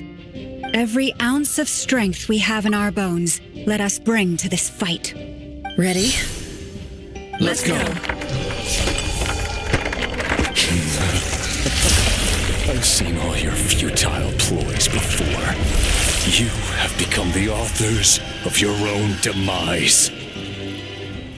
I wouldn't be so sure about that. You are merely a moment of sport before I tear down the moon.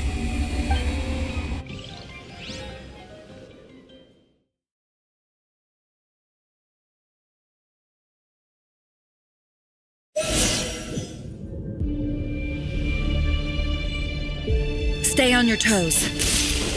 Yep, you too.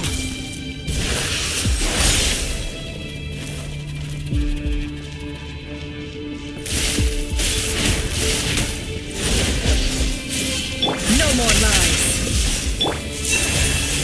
Be silent. Let me help you guys. Big this! Pathetic! How unfortunate. Forest, protect us. Be silent. Observe. Futile! Be silent. It all adds up. Can't hide the truth. The mystery unravels. With one heart, we pray. Moonlight! Pathetic! Observe. Be silent. To dust. Hunt them down! It all adds up. Moonlight betrays. Can't hide the truth. You poor lost lamb.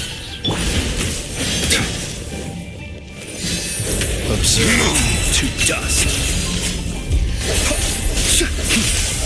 Moonlight. Lost moon of all. Leave this place. Bombs away! It all adds up. Can't seek within. It all adds up. You poor lost lamb. Futile! Hunt them down! Dark! For the everlasting forest. Water jet! No more lies. It began with the moon, and so shall it end. The moon will protect you.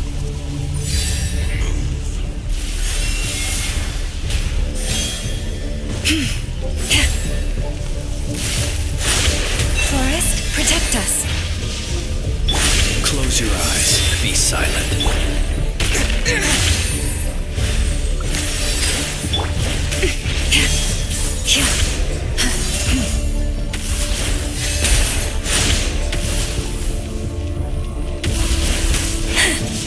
Do you see now?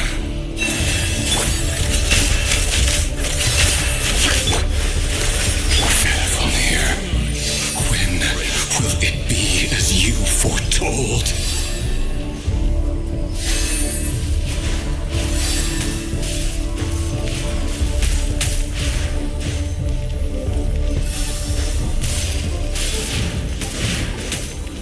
Move! Leave this place.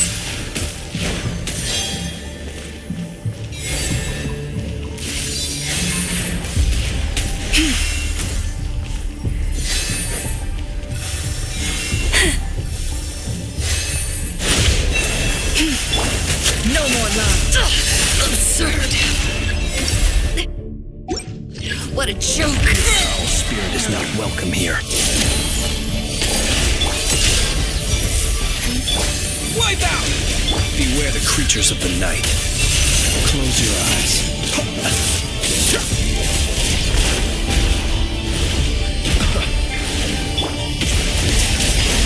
Can't hide the truth. It all adds up. You poor lost lamb.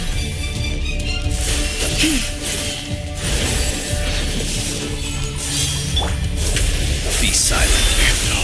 Futile!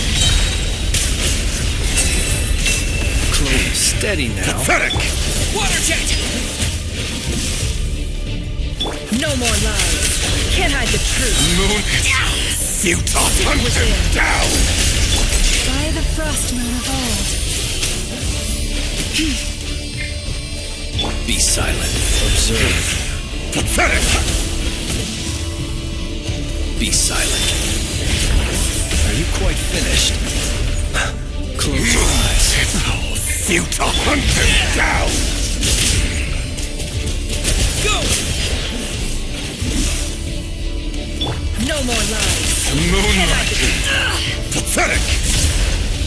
Shameless. Branch into song. Water jet!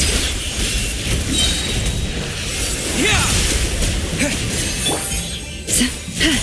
Be silent. To dust. Hunt him down! It's a grave situation. Water jet! It all adds up. No more lies. Futile! The mystery unravels. With one heart, we pray. The moonlight! Be silent. To dust. Pathetic!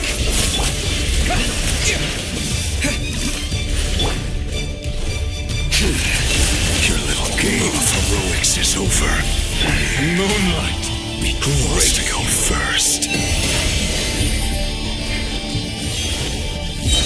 No. Get out of my sight! No, we've been separated. Take. You okay? Never. Where are the others? Stuck outside the barrier. I guess he really doesn't like us. I told you before, knowing too much is always a death sentence. Be careful what you wish for.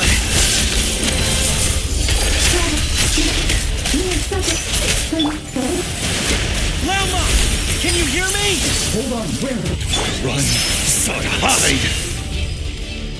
Your death is within my grasp! But at least I know they're still there. I need to focus. Stick to the plan.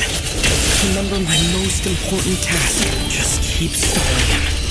If I can stall him for long enough, the moment will come.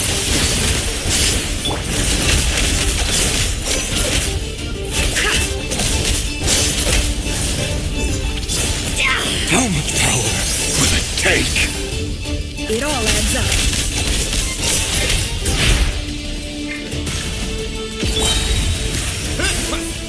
Bombs away! The mystery unravels. Can't hide the truth. Go!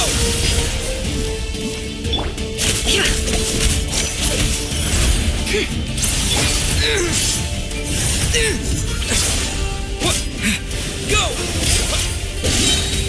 Yeah! Seek within. It all adds up. No more lies. Ha! It all falls into place. It all adds up.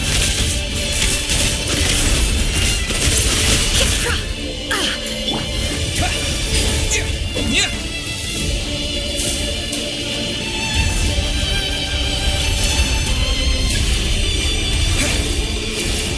Water jet!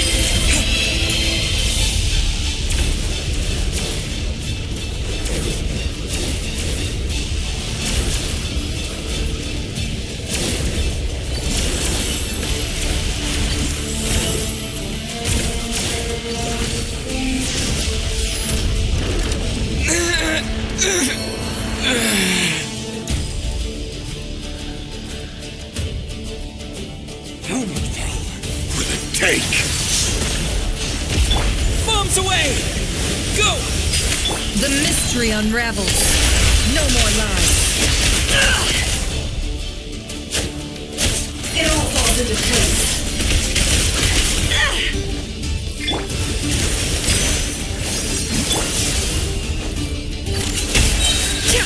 Seek within.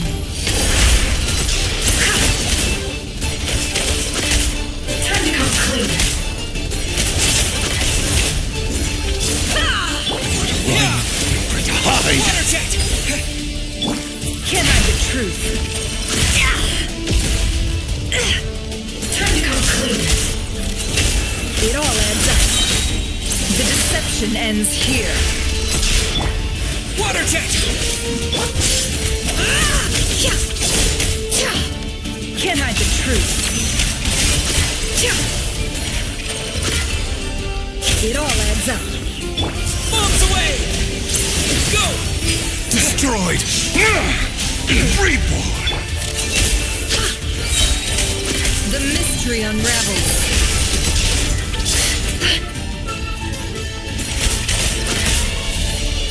Can't hide the truth.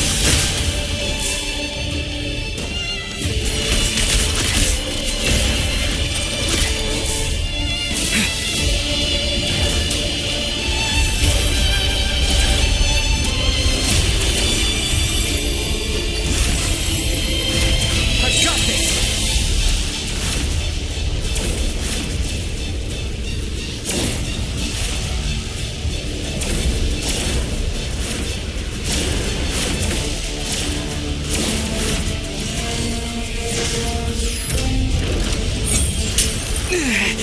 The shield's broken. I can't keep this up. Don't push your luck.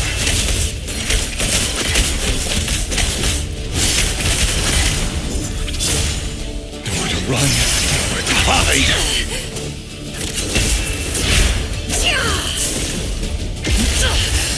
It all adds up. Go! Seek within.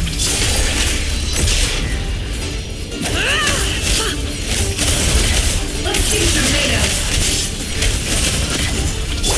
Wipe out! Water jet! No more lies.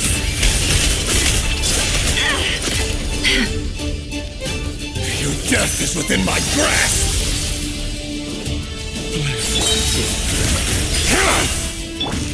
The mystery unravels. Can't hide the truth.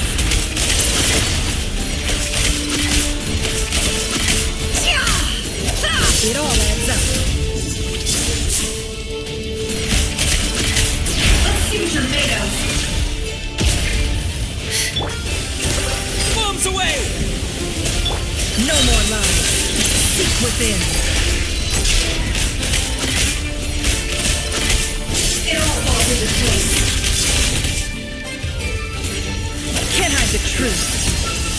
Time to come clean. To run, nowhere to hide! Wipe out! No more lies.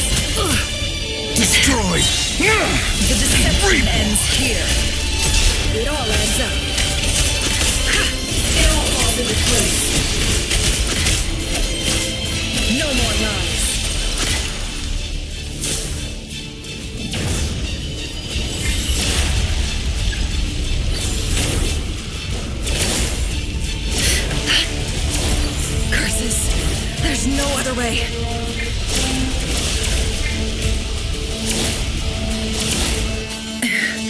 The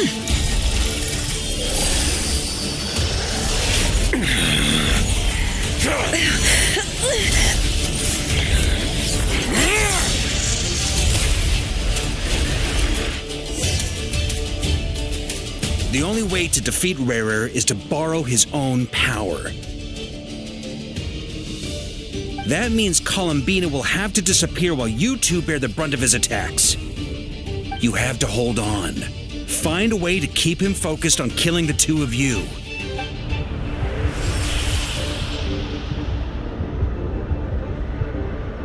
Nefer, your eyes are bleeding.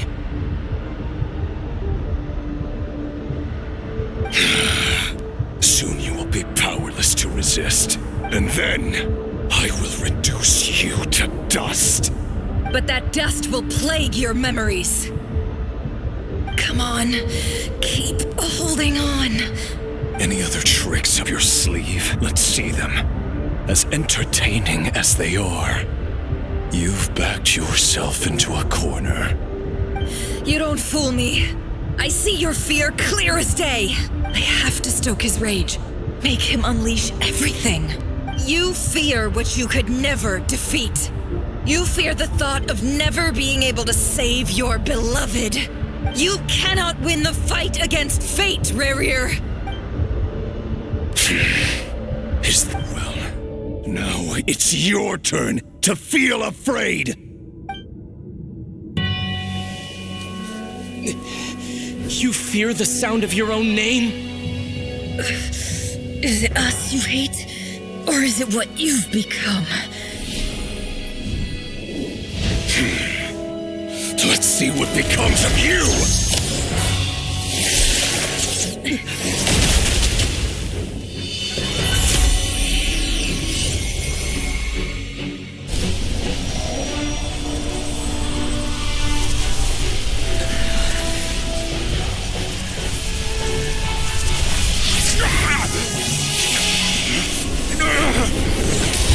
What's happening? That power. I've seen it before.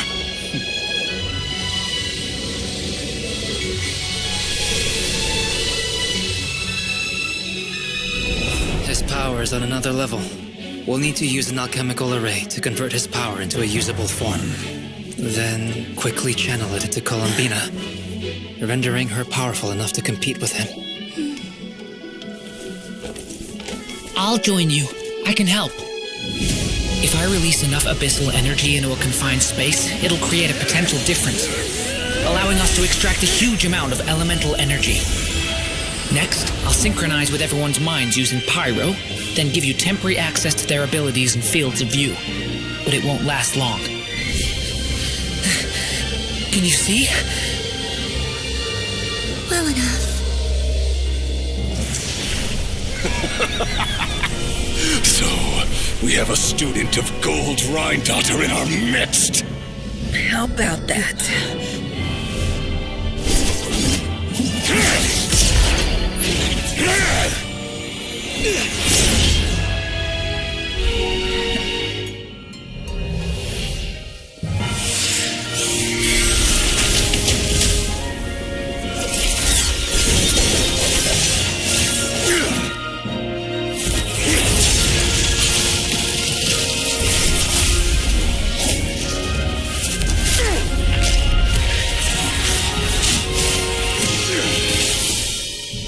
You use my own power against me? Just like how you stole Kuvaki. Look familiar?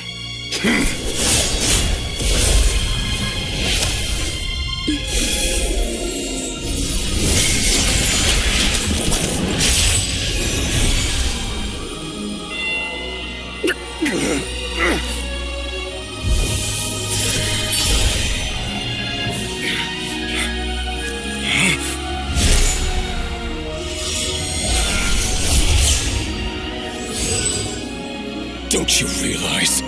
You don't have the power to hold that gate open. I don't, but someone else does.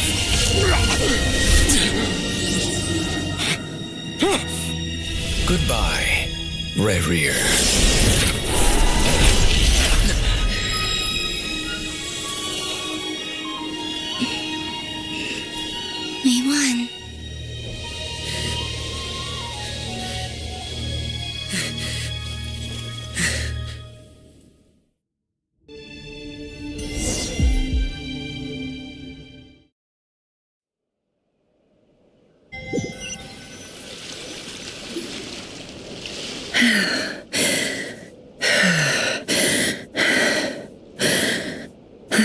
Nefer, how are your eyes?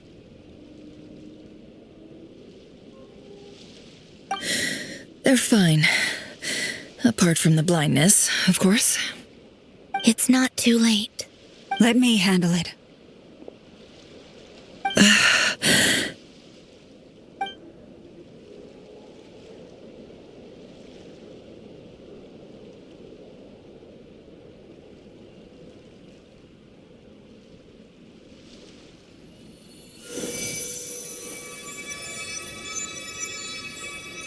Miss Nefer, it's not like you to lose your composure.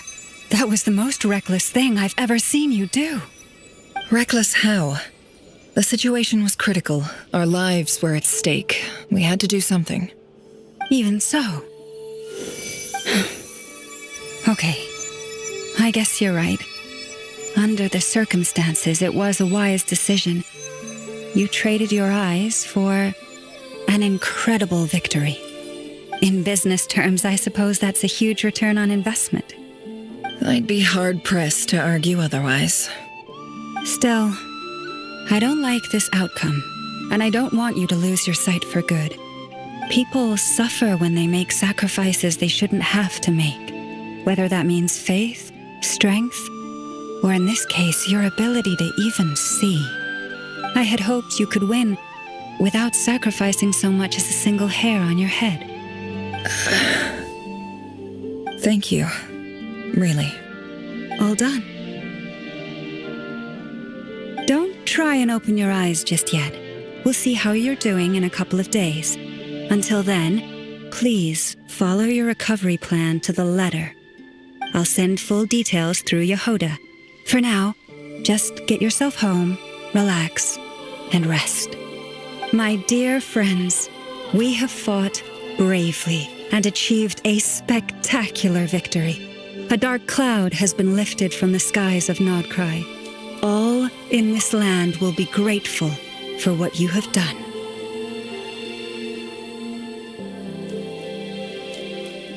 The moon will remember this day.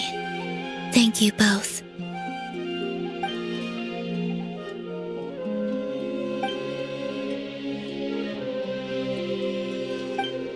There's something I want to let you know.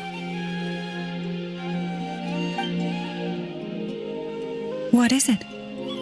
When Durin connected everyone's minds so I could access their powers, I also felt everything they felt. And since Nefer's eyes were injured, my eyes are hurting now too. Hold on. Let me try. I only feel the pain.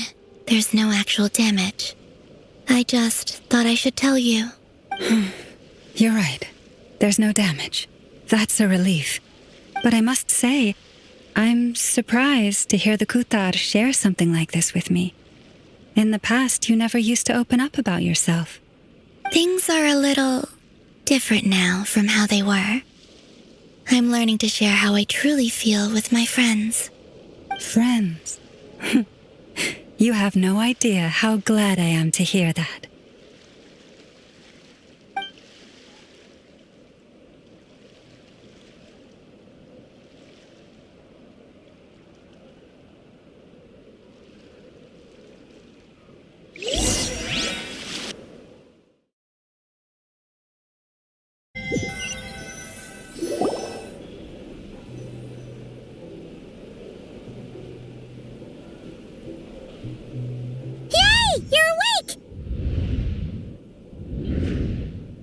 How are you feeling?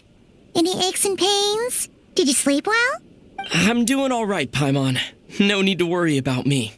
Phew! Well, that's good. Paimon's been sitting on the edge of the bed worrying about you for ages. You slept a whole day and night. Poor Paimon had to eat all by her lonesome. Glad to hear you didn't starve. How was the food? Well, it wasn't the same without you there to share it. Honestly, Paimon just can't relax when you're not your usual self. She couldn't enjoy the food and settle down to sleep. Well, I'm back to normal now. Oh yeah, and Albedo swung by earlier. He said to tell you to head to the tavern when you woke up. Varker and the others are organizing a victory feast and they want to celebrate with you. He also dropped off some medical supplies, but you seem fit as a fiddle, so guess you won't be needing those. If you're feeling up to it, let's head over now. Wouldn't want to keep them waiting.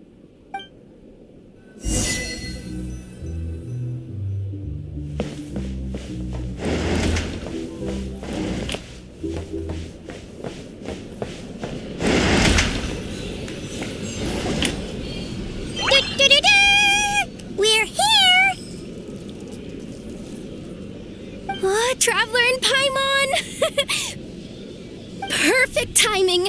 We were literally just saying how there's no way we're holding this victory feast without you any longer, and we would have postponed it till tomorrow. How are you feeling today? Much better. Thanks. Don't worry about me. Relieved to hear it. If that changes, just let me know. Happy to check you over at any time. Yep, we're here for you. Anything you need, just let us know. Oh wait, where's Nefer? How are her eyes doing? Nefer's right over there. I'm sure she'd love to catch up with you.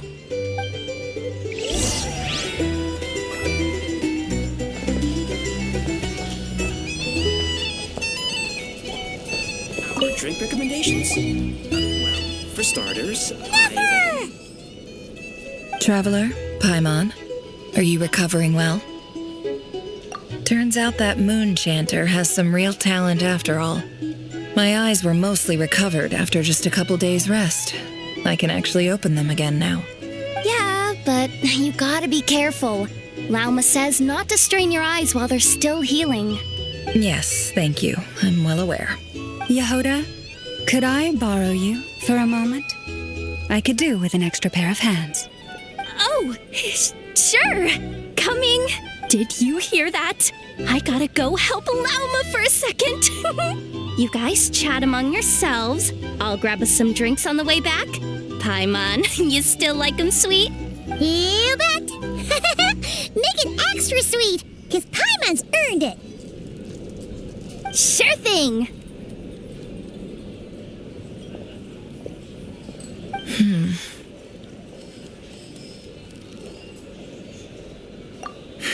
The Raker of Solnari. Kind of a snake, don't you think? No, definitely a snake. A poisonous one who spewed his venomous hatred everywhere.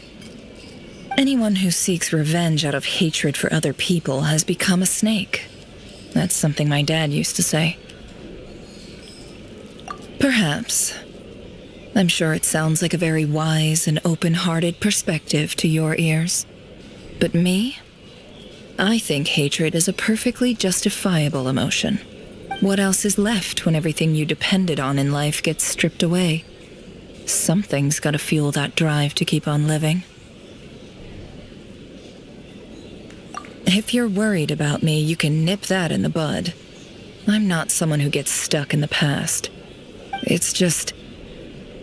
I suddenly feel like I was wrong to call my father a liar. He was just a fool. That's why the academia turned their back on him, and why the other tribes ganged up on him. Oh, Father. How much better things could have been if you were a skilled liar. Look at the Ibis King. Thoth is a fiendishly cunning liar. And yet, strangely, he feels more like a father to me than my real dad ever was. He's never brought it up, but I'd bet he feels the same way.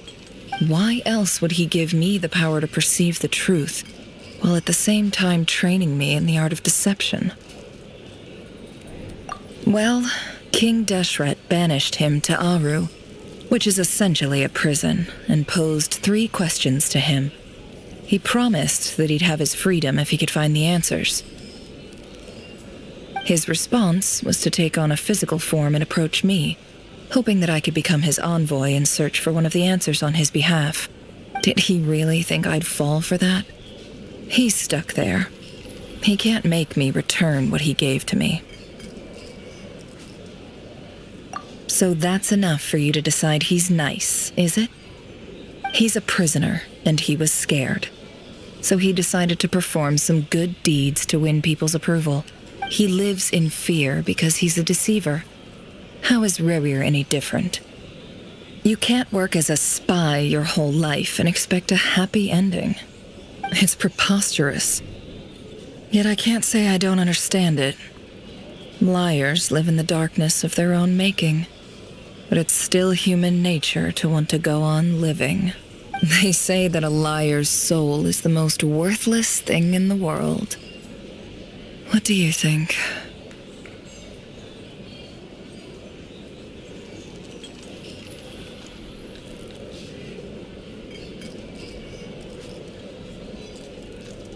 Good. If you understand that, it means you're smart, and you see things objectively. If you ask me, the soul of a liar really is worth nothing, because all they care about is themselves. For example, when something good falls into my lap, I don't go sharing the news around. Stops other people trying to steal it from me.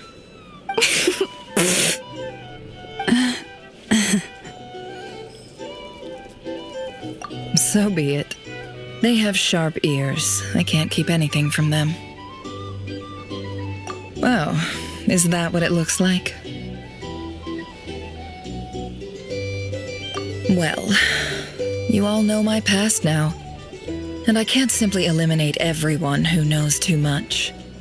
So I guess I just have to put up with you. For the foreseeable future, at least. When you find yourself in a situation you can't control, the safest play is to keep calm and start monitoring everyone involved like a hawk.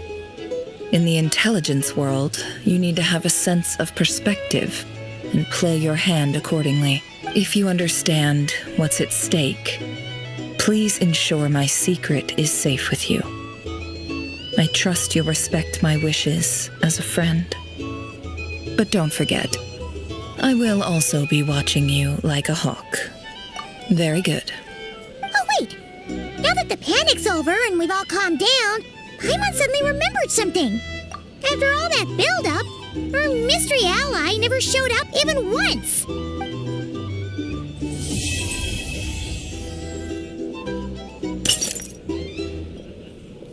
Huh? Am I imagining things?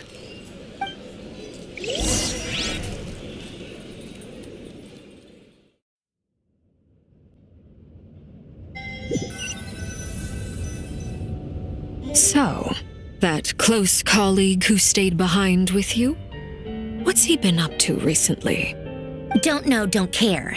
I get more normal human interaction from hanging out with Bosco too than him.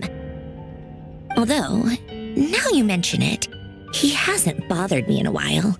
I wonder if... If he's disappeared without a trace, it's the biggest gift he ever gave to the world. But I somehow doubt that's what's going on. He won't lie low forever, so we'd better stay on guard.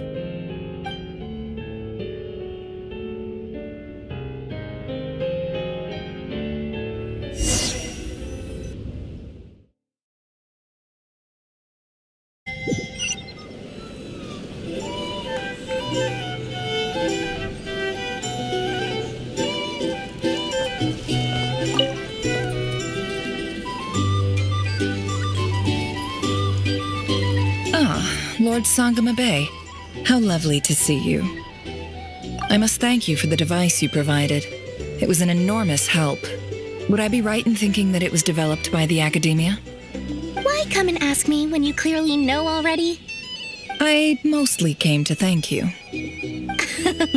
That's more like it. A little gratitude goes a long way with Lord Sangama Bay. Play your cards right, and you might even stand a chance of becoming my long-term supplier. The chance to work with such a kind and charitable investor as yourself would be a great honor for the Curatorium. Huh? Charitable? Who said anything about charity? First time hearing about it. Let's see. The first plot of land you purchased in Krai, your desert interests, and... Stop!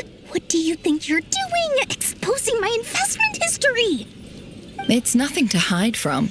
They're all perfectly legitimate investments. And some of the land you purchased was with the intent of building a sanctuary? Yes, I heard about that too. How did you... You're a curious case, Lord Sangamabe. You don't like people finding out about your good deeds, do you? But I'm afraid no matter how hard you try to keep things under wraps, where there's a will, there's a way. You did it for Sumeru, didn't you? It was empty land that was gonna go to waste otherwise. I figured if I built something there, it might at least get some use in an emergency. Disasters are capricious things. They strike without any warning. I've lost family to a disaster before, and I don't want to lose any friends or business partners if I can help it. My elder sister used to dream of finding a sanctuary. Somewhere with plenty of food, water, and medicine. Where everyone could live happy lives. It was something I looked into, but after discussing things with the Dendro Archon, I decided on a more effective strategy. The tech people handled the tech, and Moneybags provided the Mora. It just made the most sense. It's a pity that so few people know the truth about you. Everyone says that you view everything in terms of Mora, and all you care about is growing your own wealth. So, what's the problem with that? Everyone wants to be rich. It's human nature. So yes, I love Mora, and it's nothing to be ashamed of. But surely you have dreams of your own beyond just making Mora. You don't get it, do you? My dream is to invest in other people's dreams. And, make a nice little slice for myself along the way. Just thinking about it makes me happy. That sweet, sweet sound of Mora. Thank you. For the device? And the pendant. Oh, that. I was just returning a favor. Don't worry about it. Seems like we've both been away from home for a very long time. Yeah. So long that I barely remember what my family even looked like. That would be your mother, father, and sister? Yeah, though it's been years since my sister passed away. It's not like I want to forget them, obviously, but memory can be even more ruthless than the most calculating business person. Beyond a certain point, if something isn't helping you, it just gets rid of it. My sister can't help me now. Slowly but surely, her face is fading from my mind's eye. It's become a vague impression. Not everything will fade. When loved ones pass away, the beautiful memories are the ones that last the longest. Yeah, that's true. If you ask me, that's the one silver lining in all of it. Well, that, plus, I'm sure that life is much better now than it was back then. Oh, absolutely. I have tons of Mora, a big beautiful house, business is booming, and I'm as happy as can be. You've got a lot going for you too. Boss of the Curatorium of Secrets? I'm sure there's plenty of Mora to be made in that line of work. I appreciate the vote of confidence.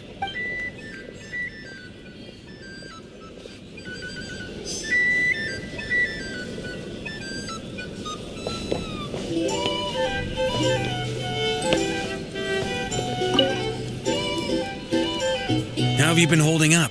Any adverse reactions? If you start to take a turn for the worse, make sure you tell me right away. You don't need to worry about me, Grandmaster. I'm fine. I mean, I barely did anything, so... What? You're too humble, young man. You played an indispensable role in the battle for Krai. We can't thank you enough for your support. Sometimes, when people praise you, it's because you deserve it. The best thing is to accept it calmly and with grace. It's important to learn how to respond to words of admiration. Let's do a quick demonstration. Albedo, that was an incredible feat of alchemy. The pressure was on, but you worked flawlessly at lightning speed to get the job done. Thank you. I can't take all the credit, though. Durin played a big part in forming the alchemical array. See? Did you catch that? A masterclass in how to take a compliment. Okay. Yeah, I did work pretty hard to help prepare for the battle. No point denying that. Hey, you guys! Hey, look who's bounced back. Looking good, traveler. Seems like you've recovered. he won't need to take any more medication. Can I get you a drink? Huh? You know how to order at a bar now? You've sure learned a lot recently. Handling a drinks order is ridiculously simple compared to alchemy.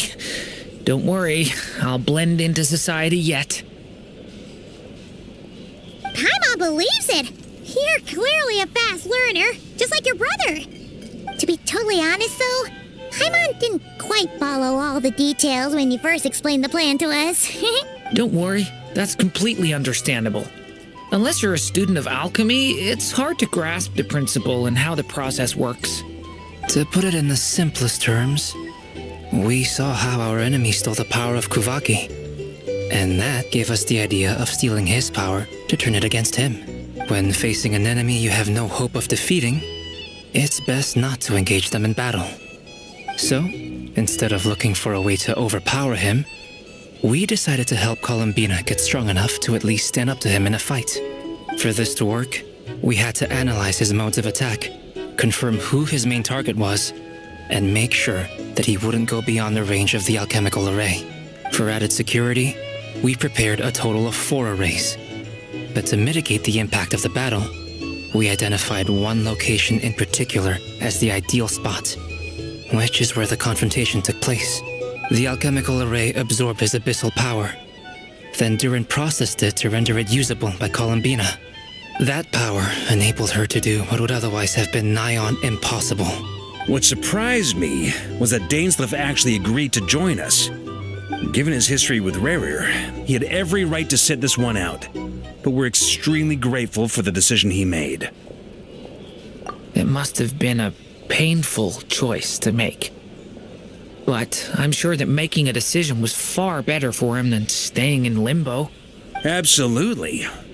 He was torn between 2 paths, but in the end, he made his choice and stuck to it resolutely. He doesn't strike me as the sort of person who'd stay trapped in limbo for long. Anyway, however you cut it, everyone gave a stellar performance. And now, it's time to kick back and celebrate.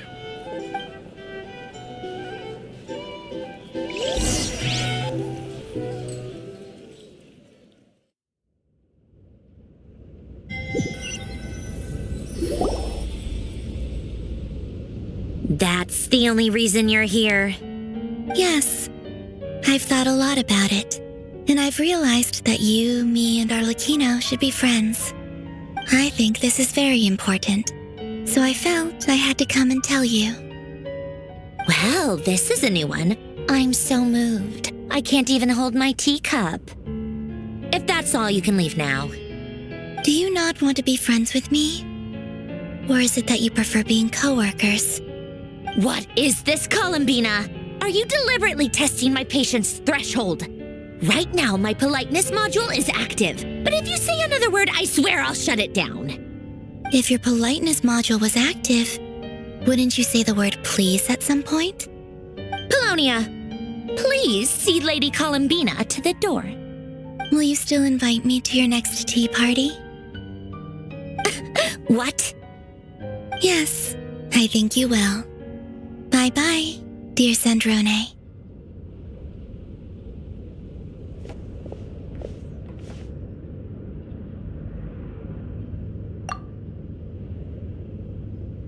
Last time the Wild Hunt escorted you out. Would you rather I handled it myself this time? We just wanted to, see how you were doing now that it's all over. Why? Out of concern for my safety? I hope you didn't seriously think that the Rayhir of Solnari would be able to lay so much as a finger upon me, given how prepared I was. Mostly because you kind of helped us out, so we just wanted to check you were okay. Looks like all your robots are fixed, huh? Oh, don't you worry about that. Tea time is already a write-off. The visitor before you managed to kill my appetite. If you're in the mood for tea, go ahead and help yourself. Otherwise, it's going to waste. My coasters are still missing in action, though. Use this notebook instead. Whoa! Pretty hefty notebook. Look at all those calculations. You can ignore those. They're just dumb scribblings. I doodle and write in my free time.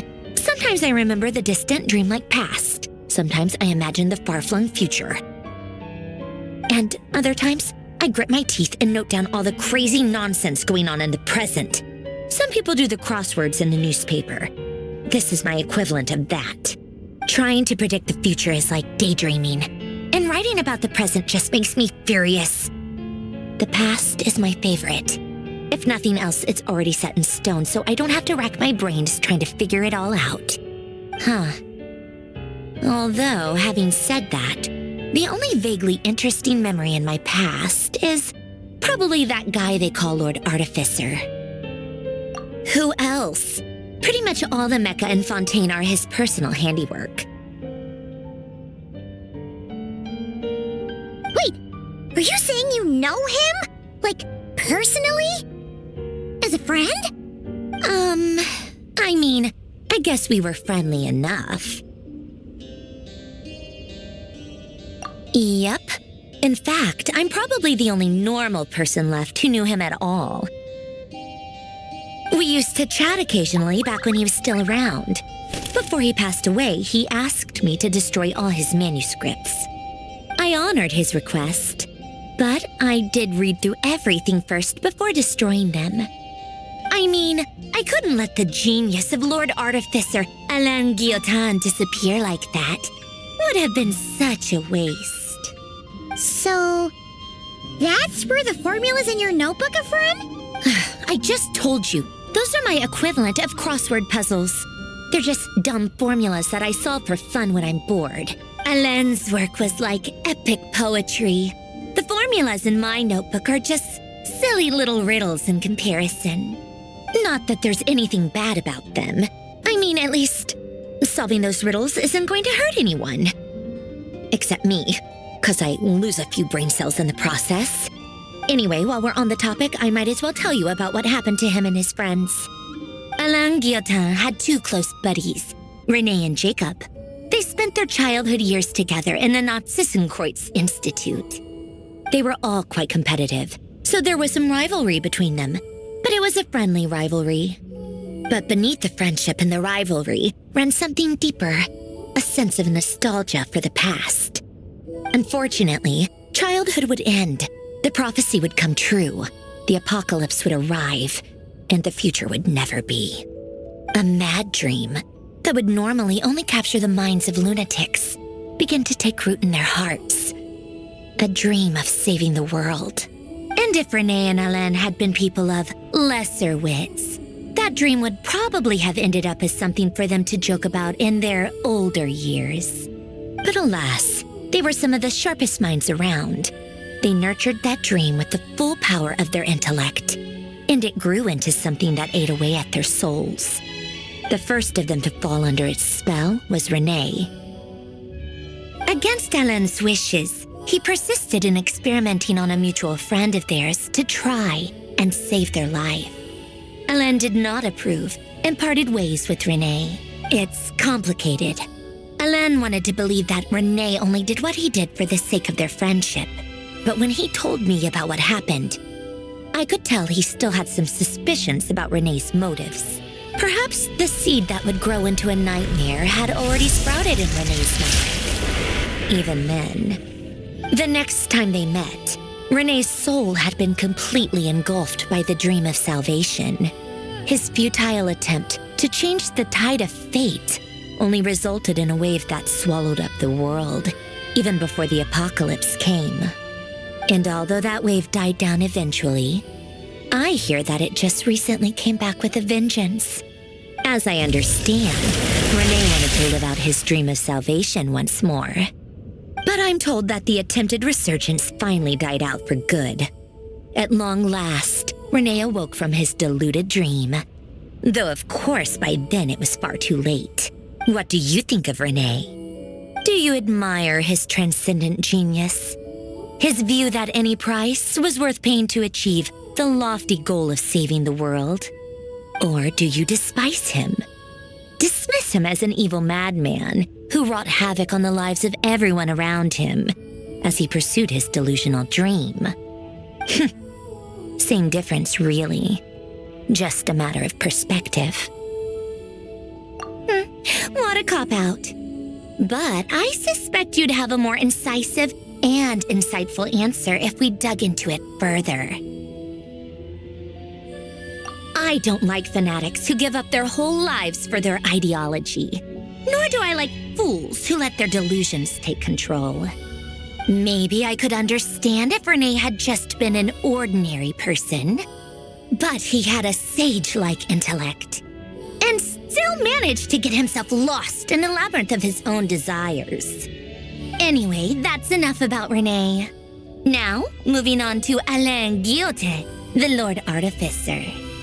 He managed to put a stop to the first storm whipped up by Renee. But after that, Alain lost his friends and family. To his credit, I suppose, the loss of his family and friends was purely a tragic accident. It's not like Alain sacrificed them for his cause or anything. After that, the only thing supporting his work was the same dream that had dragged his closest friend down to the abyss. But although the desire to save Fontaine drove him to found the Fontaine Research Institute, Alain continued to reject any form of transcendental knowledge or power. He was suspicious and fearful of it, having seen the way it had affected his closest friend. I think that formulas and machines derived solely from human intellect were the only thing that gave him a sense of spiritual comfort. Yet Alain's intellect was simply too great. It barely left him space to breathe in his lifetime. Once he realized that the end of his life was approaching, he finally accepted the truth. The Nazissenkreuz Institute needed someone, and a human being, to see its story through to the end. He quit working on his formulas, trading them in for the fairy tales that had played such a formative role in his childhood, but which he'd barely touched in his adult life. He told me that the director of the Nazissenkreuz Institute used to read those fairy tales to the children as bedtime stories. Apparently, they worked wonders at sending kids off to sleep.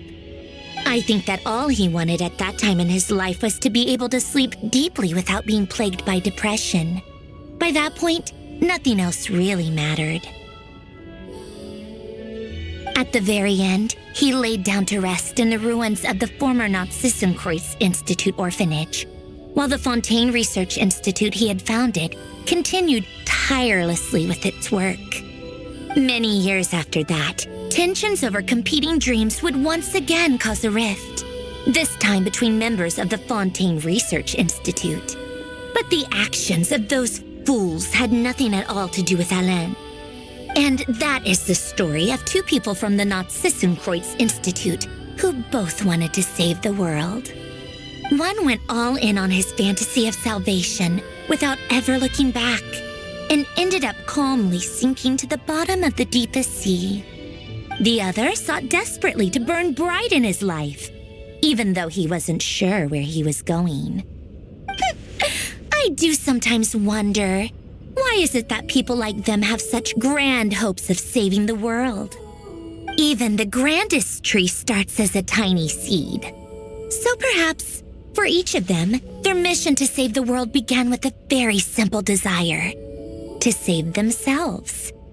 They were young children with friends and family who mattered to them, desires to explore the meaning of life, ambitions to have a successful career. They didn't want to see all of that taken away in one fell swoop.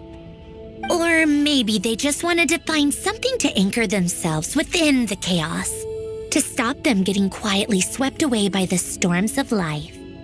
But instead, the search for their own salvation took them down the rocky road laid out by fate. Do you think the desire to save oneself is enough of a justification to try and save the world?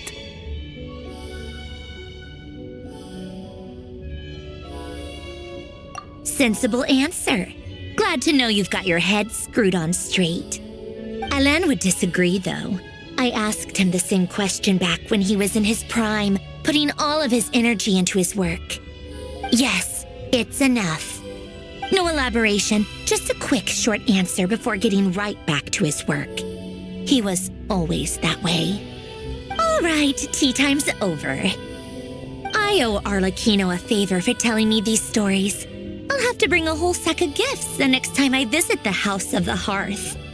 I'm gonna go tinker with Polonia now.